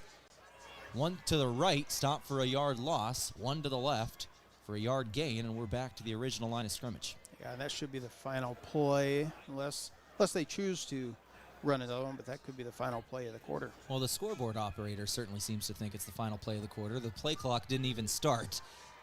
So we have 6 seconds left. And here is Wynot trying to do the hard count. And it won't matter. Nobody jumps. Hard count. St. Mary's stays home 50-48. Our score after 3. 98 points we have seen today, and Wynot in the red zone. Back in another 30 seconds. You're listening to the Current 94.3. Cold nights and shorter days means it's time to prep your home for the season. With Bosch heating system from Arc Cuddle Appliance in Bow Valley, you'll stay comfortable no matter how chilly it gets. Bosch delivers efficiency, dependable warmth for everything from frosty mornings to family holiday gatherings. Don't let the cold catch you off guard. Get ready now with Bosch comfort that lasts. Visit ArcCuddleAppliance.com to learn more. Arc Cuddle Appliance, your local independent Bosch dealer in Bow Valley.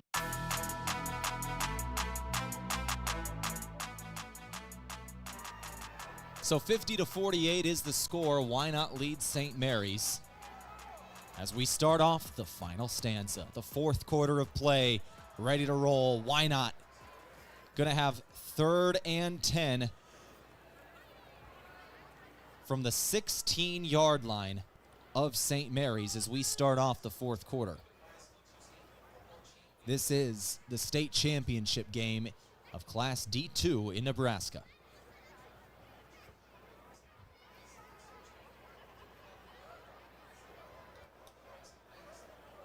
Players are ready to go. We're just waiting for the broadcast to get all synced up. You see the media timeout out on the field, just waiting for everything to link up. But yeah, 4th quarter, 98 points. We could definitely be in for a lot more scoring. 3 timeouts for Wynot, 2 for St. Mary's. Yeah. Next score, no matter what it is, will be the 100th plus point of the ball game. Wynot? 3rd and 10 from the 16. Here we go. First play of the 4th quarter. Brummer rolling right. He's going to throw. Got a man. It's Cook again. No.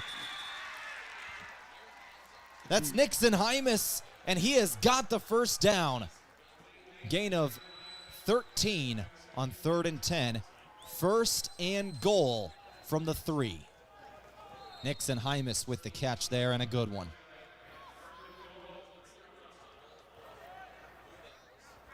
First and goal, Wynot? They're going to line up one receiver out far to the left. It's going to be a direct snap. Cook takes it down to the 1-yard line, inside the 1. Marked short. I think that's a good spot. And it'll be 2nd and goal inside the 1-yard line. Got about a foot to go.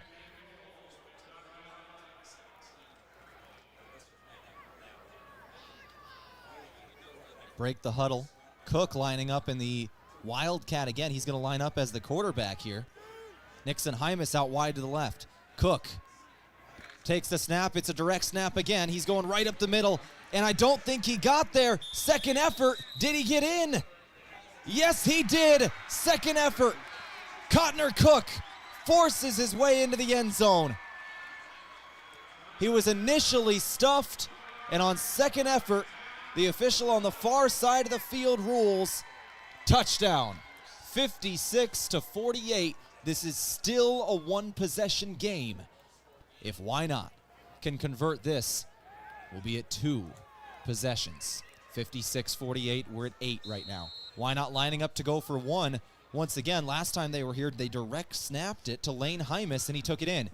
They're going to go for the 1 again this time, and the kick is up, and it is good.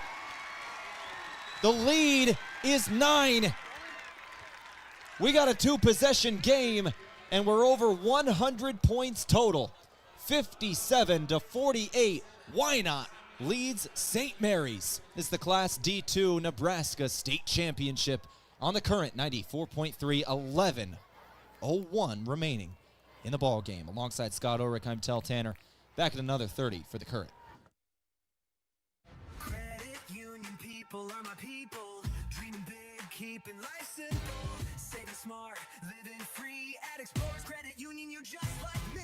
We chart new trails, we stand tall. Together we rise, together we call. Credit union people are my people, it's true. And I found my crew at Explorers CU.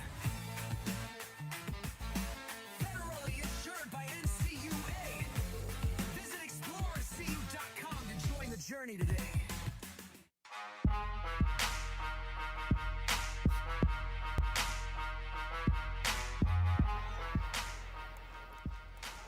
.11:01 on the clock. We are in the fourth quarter of play.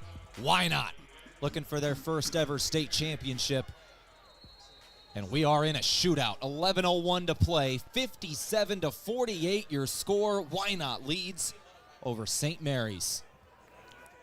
It is 5:20 p.m. as we get this kickoff. Going to be brought in by Hedstrom at about his own 20. He'll take it out across the 30-yard line down at the 34. This has been a long game. We had a 2:45 kickoff. Yeah, this is a long one. You mentioned it was 5:20. We're under full lights here now. Yeah. At Memorial Stadium. It makes me think, I've been driving past Wynot for the past 9 or 10 days. And it's one of those, it's a Nebraska thing. It was deer hunting, right? So I'm driving past Wynot every single day. And what do I see? The lights on out there at Wynot. The kids are practicing in the dark. And now they move into a stadium like this. Just a surreal moment for these kids. 1st and 10, Hedstrom. First carry of the drive, a decent one. Gains 6 yards. 2nd and 4 incoming. Also coming up tonight, there's still going to be one more game at 7:15 p.m. scheduled. Waverly and Gretna East in the Class B game. We will not have coverage of that one. We got our 2 games, 7 of our 8 quarters in, but that'll be a little later tonight. 57-48, Wynot leads. Hedstrom with Berg off his left shoulder. He'll take the snap, and he's going to get the carry. He's going up the middle, and he is hit hard. Got first down yardage, though. Gain of 5 on 2nd and 4.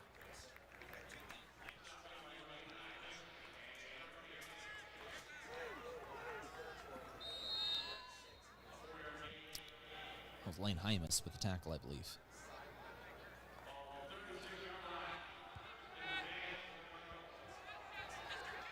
Ten minutes to go. 57-48.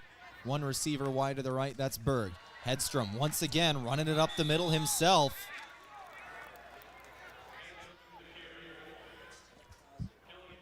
Gain of 3. So in the last 3 plays, St. Mary's not getting tricky with it. They're just running it up the middle with their quarterback. Letting everybody block ahead of him. Maybe setting up a shock play here. It's definitely been a change from what we saw in that first half. Oh, yeah. It was just a gun-slinging, throw it everywhere kind of a thing.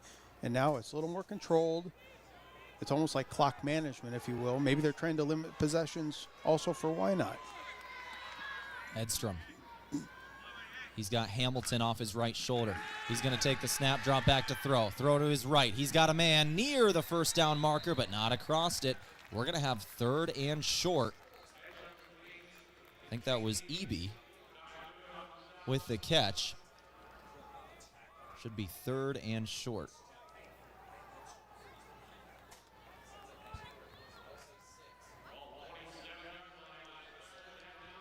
Third and a little over a yard, 1.5 we'll call it, at the 27-yard line of Wynot.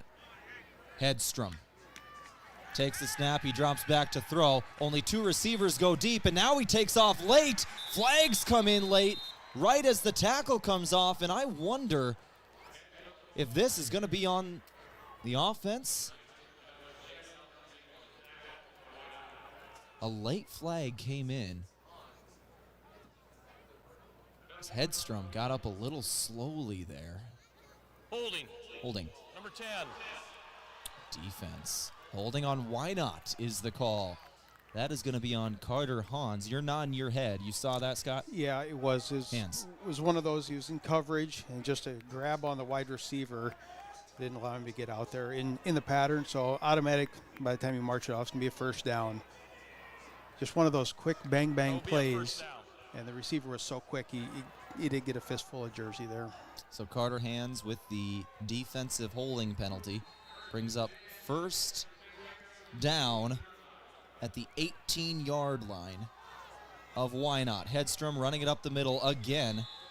Gain of maybe 1 this time. Wynot all over it. Now, what you're setting up here with doing the same play over and over again is you fake it with him, and now you open up things downfield. If you can start to get the defense biting on those draw plays. You wonder if this wouldn't have been in their first half plan if he wasn't injured last week or whatever the case, but he's definitely taking hits here in this fourth quarter.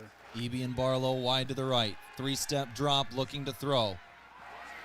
Throwing to the end zone. Caught! Touchdown! Barlow! You called that one, Tehl. Set him up with the inside play repeatedly, and then go for pay dirt down in the corner.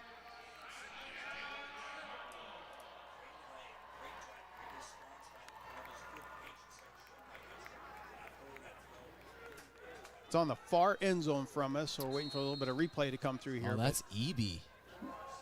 That's number 8, Eby. I can see it through the binoculars. Once again, we're calling the game through binoculars up here. What an over-the-shoulder catch. That's a beautiful throw. All right, here we go. Hedstrom on the far end of the field. Takes the snap, and it's low. It is low behind him, the 2-point conversion. He chucks it up into the air. Jump ball, and it is intercepted, and that calls the play dead. No returns.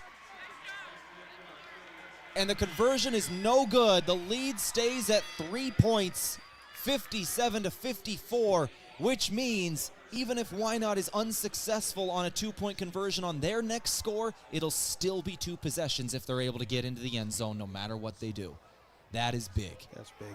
57-54, 7:42 to play in this fourth quarter. Alongside Scott Ulrich, I'm Tehl Tanner.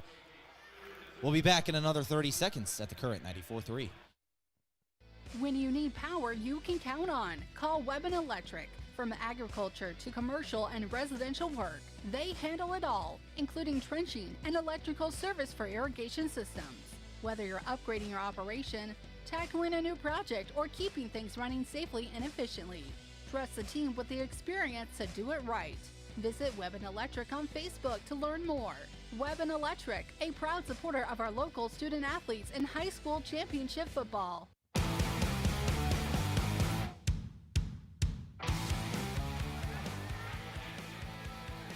$57-54. Wynot still leads, but a 17-yard touchdown pass to James Eby makes it a 3-point game. Wynot running out the next kickoff across the 20, down at the 23-yard line is where the Blue Devils going to start off this drive. Their own 23-yard line after the return from Braylon Hands. 57-54, Wynot by 3. I definitely take a long, nice drive. A few first downs, come on down the field. Yeah, let's have a 7-minute and 36-second drive.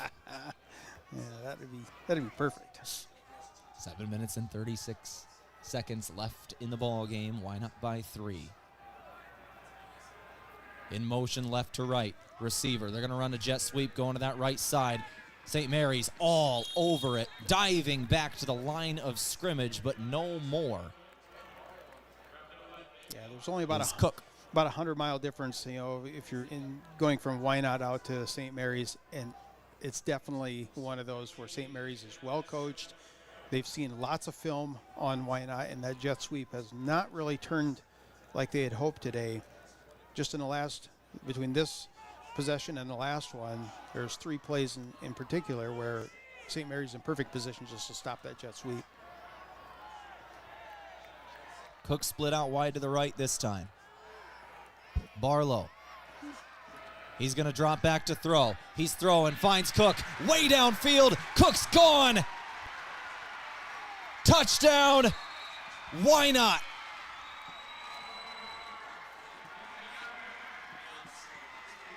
"57 yards, I believe, on the catch and run from Cotner Cook. I got to make the transition. The pass to Mr. Cook, absolutely fantastic. He was wide open 15 yards from the line of scrimmage, and the pass just needed to get over the defender. The defender kind of was in a bad position there. The 117th point of this ball game, 63-54. Wynot leads St. Mary's. And 60 seconds came off the clock from that touchdown for St. Mary's. Very fast. Very fast. 2-point conversion attempt. Halfback toss again. Wide receiver toss this time, actually. It was Nixon Hymas with the throw. Braylon Hands with the 2-point conversion. And the lead is 11. Wynot leading, 6:42 to go on this Monday evening, 5:30 p.m. Alongside Scott Ulrich, I'm Tehl Tanner, playing under the lights for the Class D2 Championship. Back in another 30 seconds. You're listening to the Current 94.3. At Mount Marty University, students get real support and real opportunities. Hi, I'm Maya, and I'm a business major at Mount Marty University. The professors here at Mount Marty are just amazing. They're very good about supporting me through future internships and jobs that they try and line me up with, and they also provide real life experiences in the classroom through projects and speakers and things like that. Start your journey online at mountmarty.edu.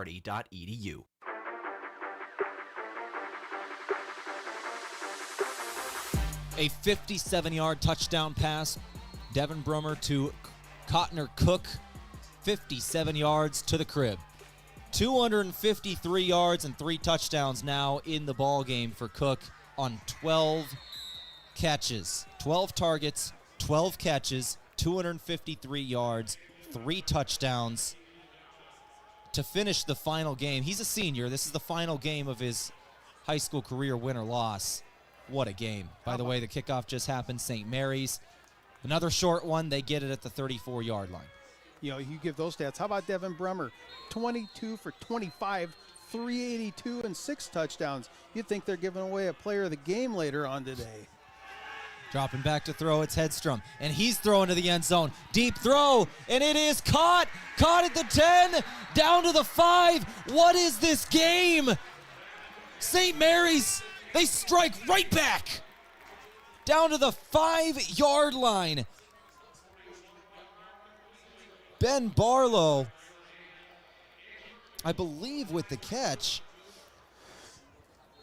No, that is Eby again. I've done that to him twice now. Eby with the great catch. Down to the 5-yard line.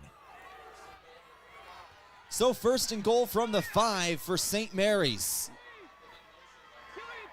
Splitting out wide to the right is Barlow. Short on the run is Hedstrom. Yeah, solid play there coming in from the defensive back position. Nixon Hymas, I should say, from the linebacker spot, just taking his legs out from underneath him. 2nd and goal from the 1. Hedstrom, direct snap once again. He'll take it up the middle, and he is into the end zone. Touchdown, Cardinals. 65-60. Your score. Wynot still by 5. Touchdown, Cardinals. 2-point conversion attempt incoming. About 47 seconds came off the clock from our last score. The pace that these two teams are lighting up the end zone, I don't think I've seen this kind of a game before. We are closing in on history. We'll go through that in a moment. First, the 2-point conversion attempt. St. Mary's Cardinals trying to make it a 3-point game once again. Hedstrom throwing right, has a man, incomplete, it's knocked out.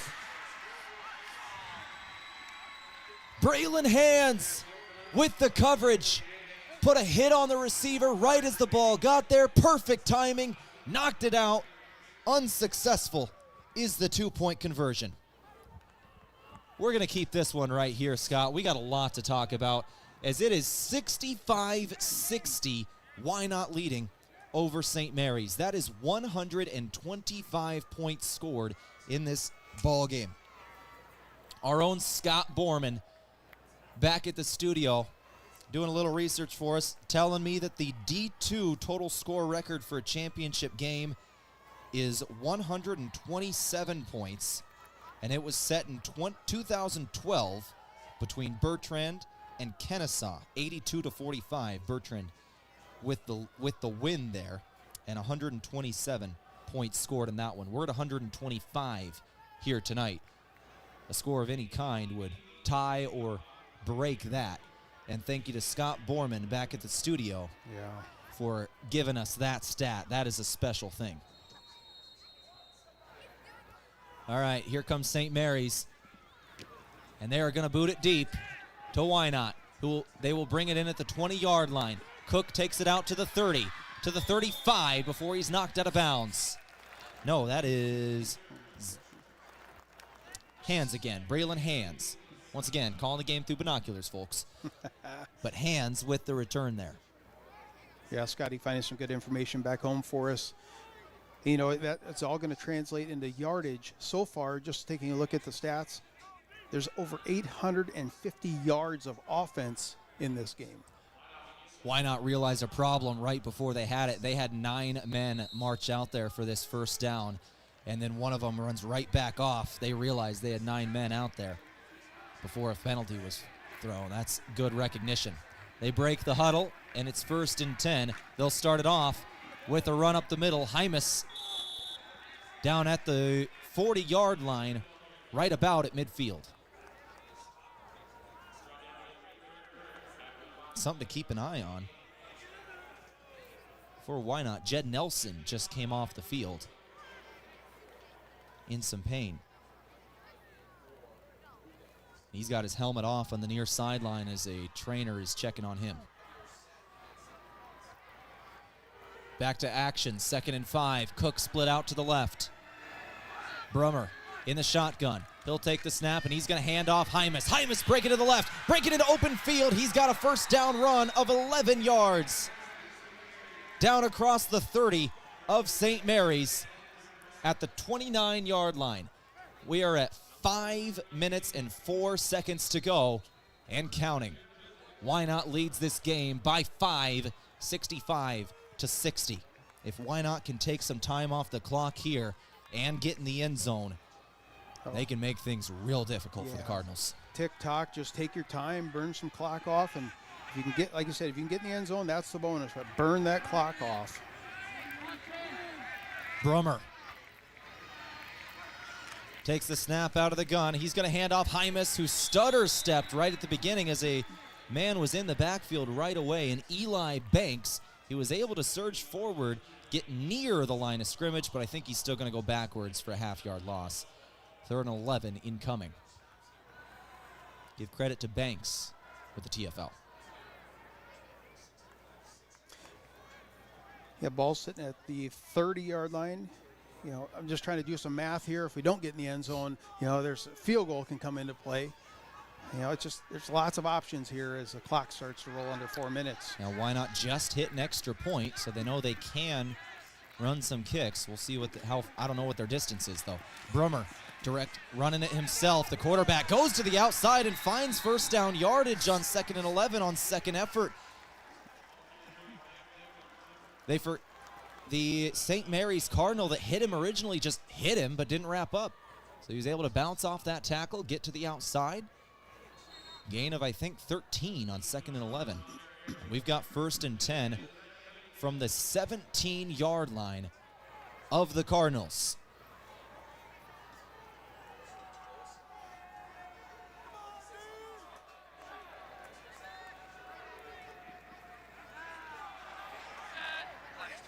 First and 10.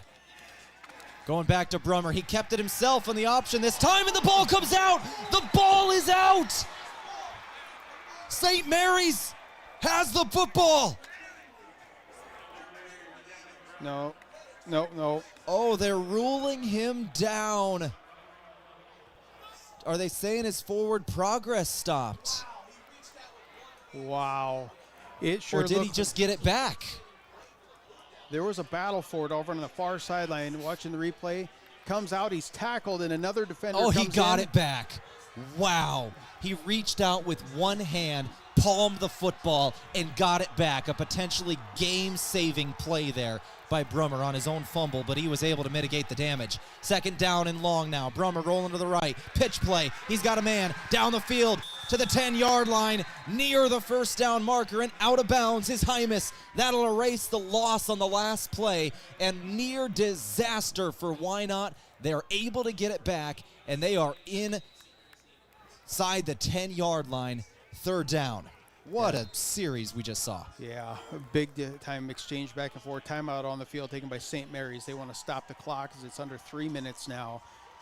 That exactly, you said it. It's one of those trying to get something a little more to it and get more yardage, and it almost cost a terrible situation for Wynot. And in this game where, we've had 125 points combined, defenses have not been there today. You give it to St. Mary's with 3 minutes to go, down 5. That'd have been rough. Yeah. So Wynot able to hold it back. Brummer, as he's on the ground after fumbling the football, he stretches out with one hand, full extension, palms it, and brings it back to his chest before a Cardinal can fall on it. An incredible play, just saving that one. Yeah, plenty of red jerseys around him trying to get that as well. One of those, just go down. The coach is saying, just go down. 2:54 left to play in the fourth quarter. This game's got me panting. 3rd and 2 from the 9-yard line. Need the 7. Shotgun again. Brummer with Hymas off his left shoulder. He'll take the snap, and the flags fly right at it. Hymas jumped. False start, yeah. They were actually trying the direct snap again. It was Cotner Cook going to take the snap there. And, when you get a new quarterback in, the cadence is different. Can sometimes screw you up, and that's what happened there. 3rd and 7 now after the 5-yard walk-off. They're running the same play, though, going right back to Cook. Cook bounces it to the outside, still short of the marker, and decision time, 4th down. You are at the 12-yard line. Do you try and kick it and see if you can go up 8, or do you go for it on 4th and 5? So you're looking at a 27-yard field goal attempt.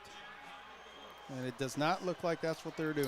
About 10 yards farther than a regular extra point. And they're going for it on 4th and 5. Here we go. Why not? This could be the ball game if they're able to convert it. They're trying to get St. Mary's to jump. I don't know if they're going to snap it here, and they will not. The clock runs out. They were trying to get him to jump. Timeout called. Great discipline on St. Mary's. Great coaching trying to get it for Wynot to get that free first down. St. Mary's only has 1 timeout left in this ball game, and there are 2 minutes and 10 seconds left. There's no 2-minute timeout or warning here at high school. St. Mary's can stop the clock only one more time. If Wynot is able to convert this 4th down or score, they'll go up 2 possessions in the final 2 minutes. St. Mary's would have no choice but to get down the field and score one quick, then kick it onside, recover it, and then try and go score again. If they are able to get the ball back, go score once, and they don't get the onside kick, the game is over. They don't have the time to stop it. Wynot would win this game. If Wynot converts this 4th down, their chances of winning go into the high 90s. Yeah, I'm just trying to do rough math in my head is if they get this first down, the best St. Mary's could do if Wynot would try to go on 4th down would get it back well under a minute to go in the game. 4th and 5. They're going for it. Brummer with Hymas off his right shoulder. 2 men to the wide to the right, 1 to the left. He'll take the snap at his chest. Blitz coming. They send 4. They're all over him. He just throws it up. Jump ball to the end zone, and it is caught! It's caught! It's caught! Why not? The receiver slipped. He was on his back. It's Cook.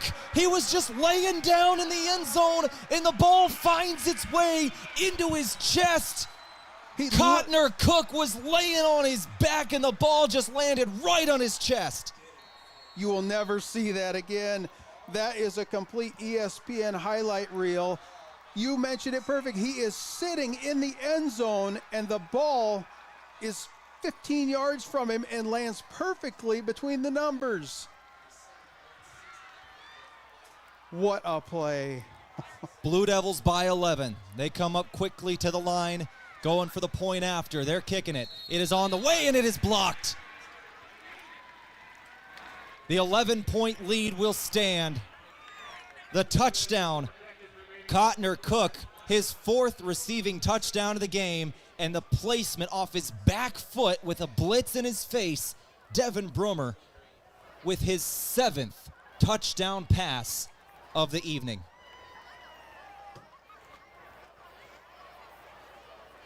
I got to take a breath here, Scott. Oh, and it's hard to gauge how many people are here because this place holds 90,000, right? And you look across and there's just a little salt and pepper of folks over on the side of the lane. But it was loud. I could hear it in my earpiece as well, that as soon as they were getting ready to snap that, there was so much energy in this stadium just with the few people that are here. I've never seen a player sitting in the end zone, and it couldn't have been more perfect in his chest. The entire town of Wynot is in the stands. And I tell you what, they're happy right now. There is a blue takeover in the Nebraska Stadium right now. Oh, man. 71-60 is your score, 2:04 remaining. And once again, St. Mary's has 1 timeout. Their only hope is a quick touchdown, an onside kick, and another touchdown. Another short kick for Wynot. They're going to give them a short field again. At the 35-yard line, St. Mary's going to start this one. If I'm Wynot, I'm going to try and kick that one deep just to make them march all the way down the field. But you want to keep it away from Hedstrom on the other end of that. All right. From the 36-yard line, they mark him officially, is where the Cardinals' drive will start. If this drive is stalled for any reason other than a touchdown, the game will end. 1st and 10, Hedstrom rolling to his left. He is going to be sacked. Sacked on 1st down. 3 different Blue Devils all in the area. Parker Schmidt, Nixon Hymas, and Jed Nelson. 1:37 to go. Quickly back to the line. Hedstrom back to throw. He's going to try and fire deep over the middle of the field. He's got a man. It is nearly picked. It was through the hands of his intended receiver and into the hands of a Blue Devil, but it falls to the ground. I think that was Braylon Hands. Just a little misdirection. It came off the intended receiver, and Hands wasn't able to secure it in the secondary. That would have ended the game. We are over the 3-hour mark in this ball game. At 5:47 p.m. It is 1 minute and 28 seconds on the clock. And I think the officials are calling a timeout. A player has to come off the field. Number 36 for St. Mary's, Eli Banks, they're calling him off for a play. And Miles Hamilton will come in to play left guard. There was some sort of an equipment issue with his right shoe. All right, here we go. 3rd and 13. Hedstrom takes the snap. He drops back to throw. He fires right. Has a man. Completed pass. It's a 1st down. Across midfield to the 33-yard line. This game continues. 1 minute and 20 seconds. Wynot looking for their first ever state championship. The Cardinals have won twice, back in 1984 in Class C2 and in D2 back in 2002.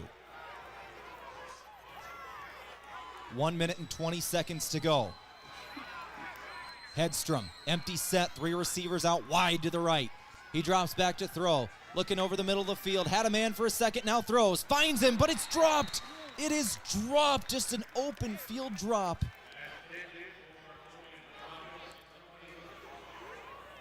Haven't seen many of those today. A lot of the passes, obviously, as Hedstrom sitting 16 for 27, but haven't seen many drops by his wideouts. Logan Brabeck, I believe, was the intended receiver on that one.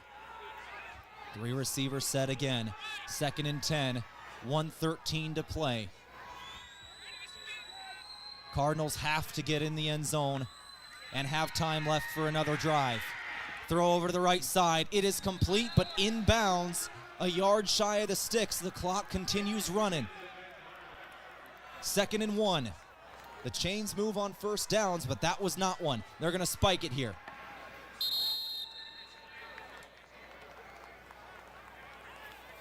And that, was that 1st or 2nd down where they just threw that last play? The down marker over there is showing 4th down. Did they just spike it on 3rd down? They did. They spiked it on 3rd down. This could be the ball game here. We're now in 4th and 1. If the Cardinals don't convert here, it's over. They spiked the ball on 3rd and 1. Here comes Hedstrom for the game. He throws middle of the field, and it is not. It is intercepted. Wynot gets it. They fall to the ground, and Wynot wins. And who is it? Cotner Cook with the interception. Disbelief on St. Mary's side. They were in disarray. They spike it on 3rd down, and I don't think they realized what had happened. They step up to 4th and kind of realize this is the game if they don't get it. They hurry, and the pass is taken away. Cotner Cook with what'll be his 15th reception of the game. 13 offensive catches and 2 interceptions. We're going to see a penalty on Wynot with 47 seconds. What was that? Illegal substitution. Illegal substitution, but with 47 seconds left, 1 timeout for St. Mary's. This game is all but over.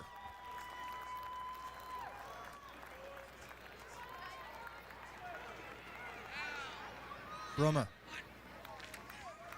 takes his first kneel. He's got to do it one more time.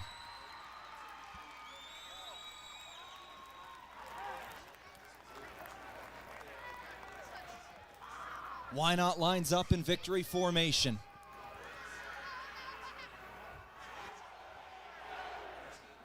And Wynot has won their first ever state championship game.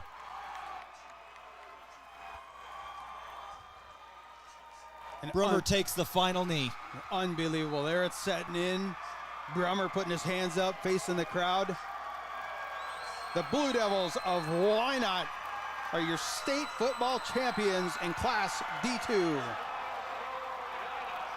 71-60 in one of the greatest games we have seen in Nebraska championship history. 71-60. Your final score. Wynot claims their first state championship. 131 points combined in this ball game.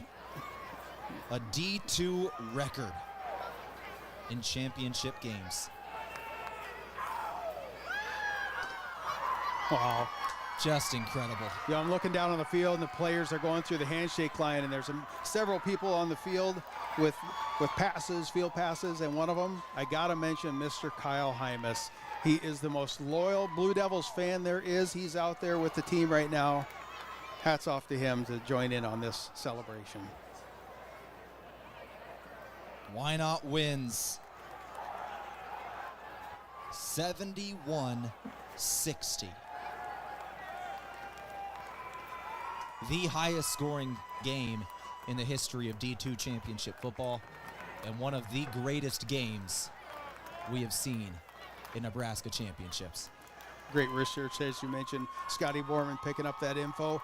A lot of records being set, and wait till you get to hear some of the stat lines of this game. Which we got to go to here pretty quick, but congratulations, Steve Hymas of Wynot, who just got the Gatorade shower on the sideline from his players.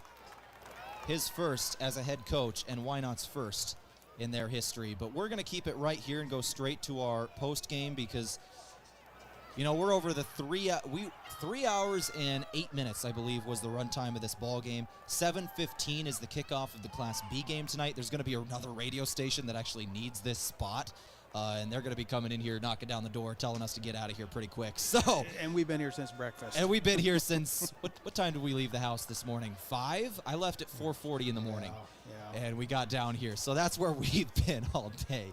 We've been sitting in these chairs since about 8 a.m.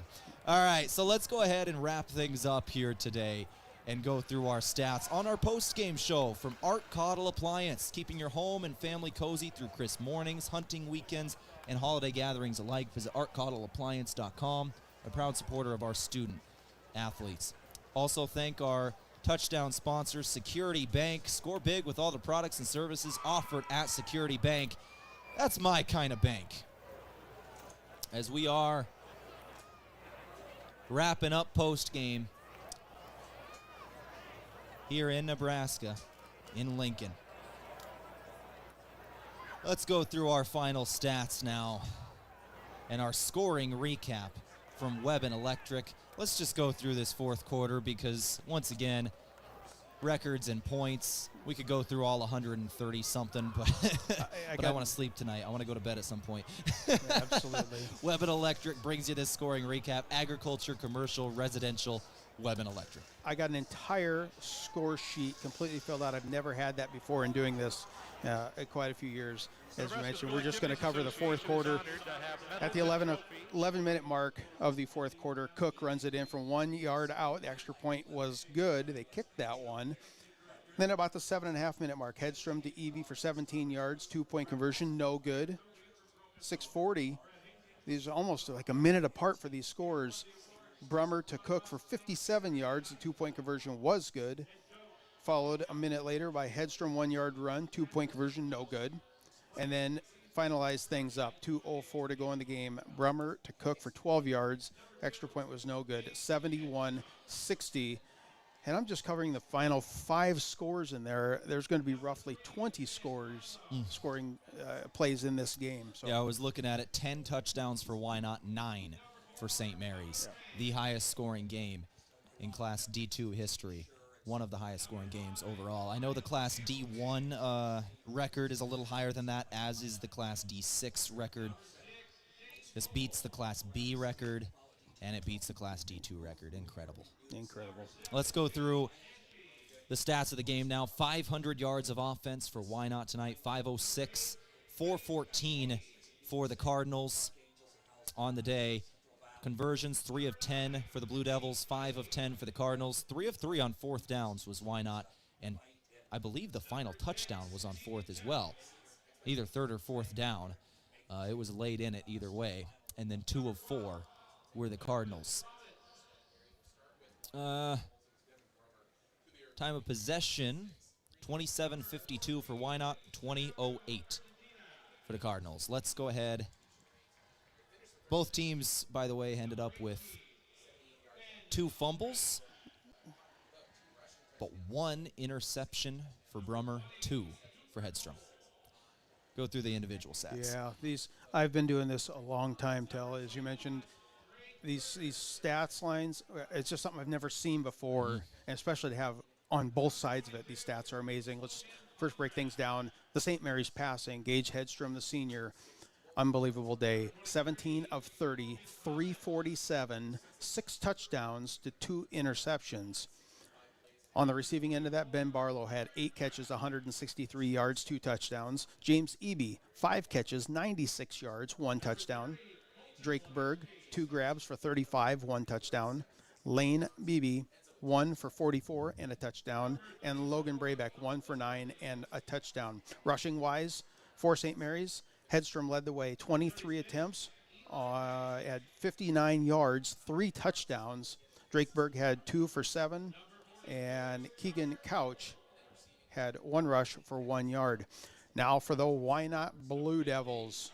Devin Brummer absolutely lit this field on fire today. 23 of 26, 394, 7 touchdowns, 1 interception. He's 88% of his passes were complete. On the receiving end, Cotner Cook, he just had sticky hands all day long. 13 grabs, 265 yards, 4 touchdowns. Cook was fantastic in the receiving position. Braylon Don't forget, Hans. both of the interceptions by Hedstrom were caught by Cook. Yes, absolutely. And that sealed the game for sure. Braylon Hans, 4 grabs, 71 yards, and a touchdown. Lane Hymas, 4 for 35 and a touchdown. And then we had Nixon Hymas, 1 for 13.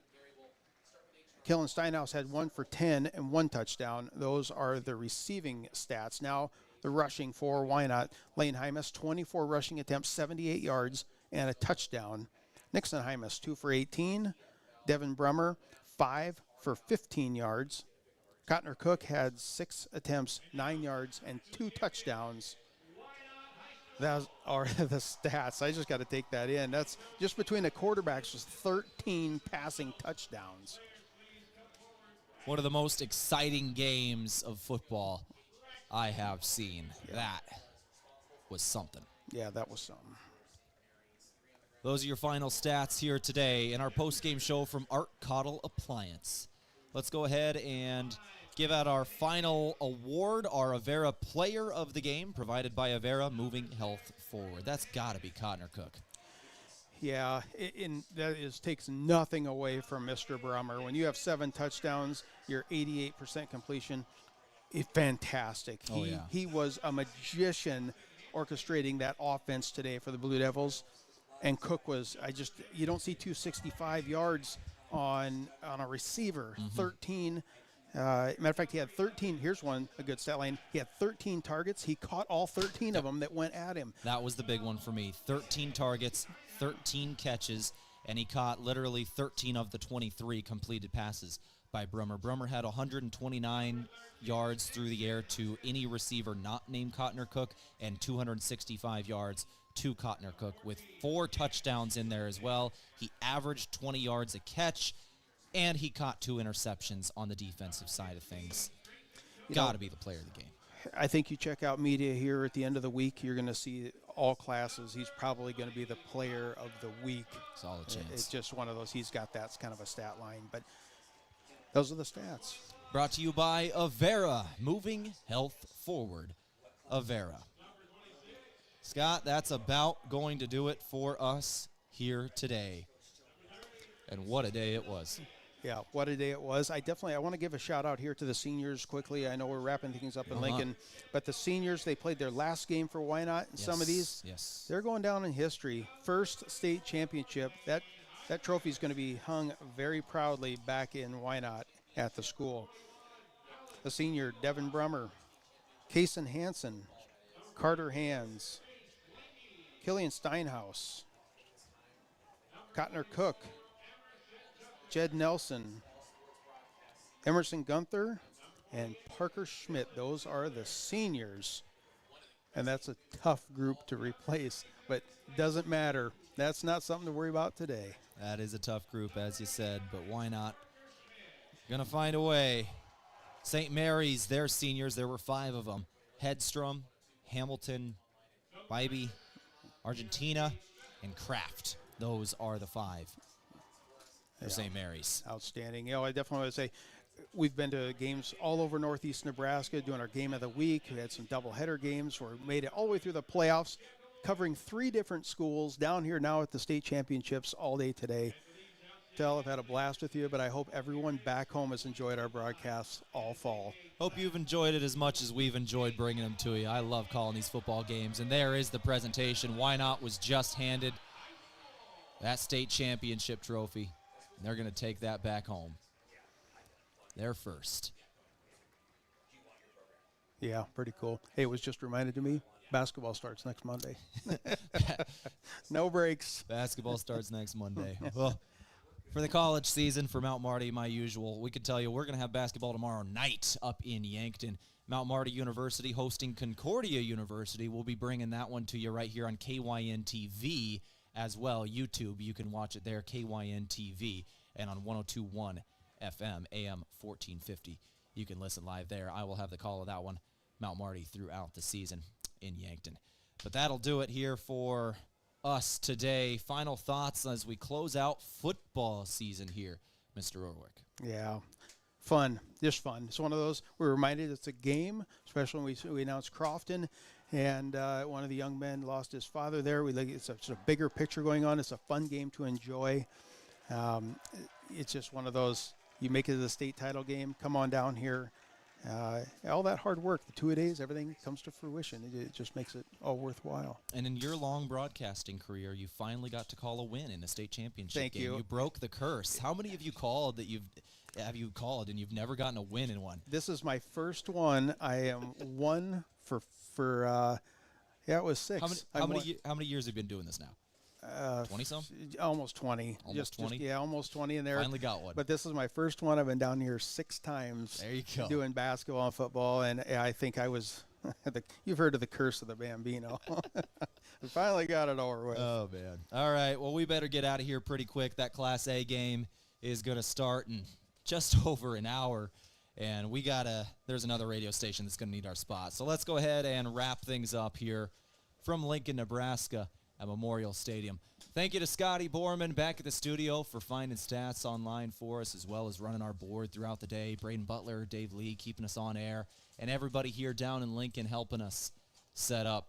For the final time, as we wrap up football season, Wynot gets their first state championship, 71-60 over St. Mary's. Alongside Scott Ulrich, I've been Tehl Tanner. And this has been our coverage of Nebraska high school football. Good night on 2025.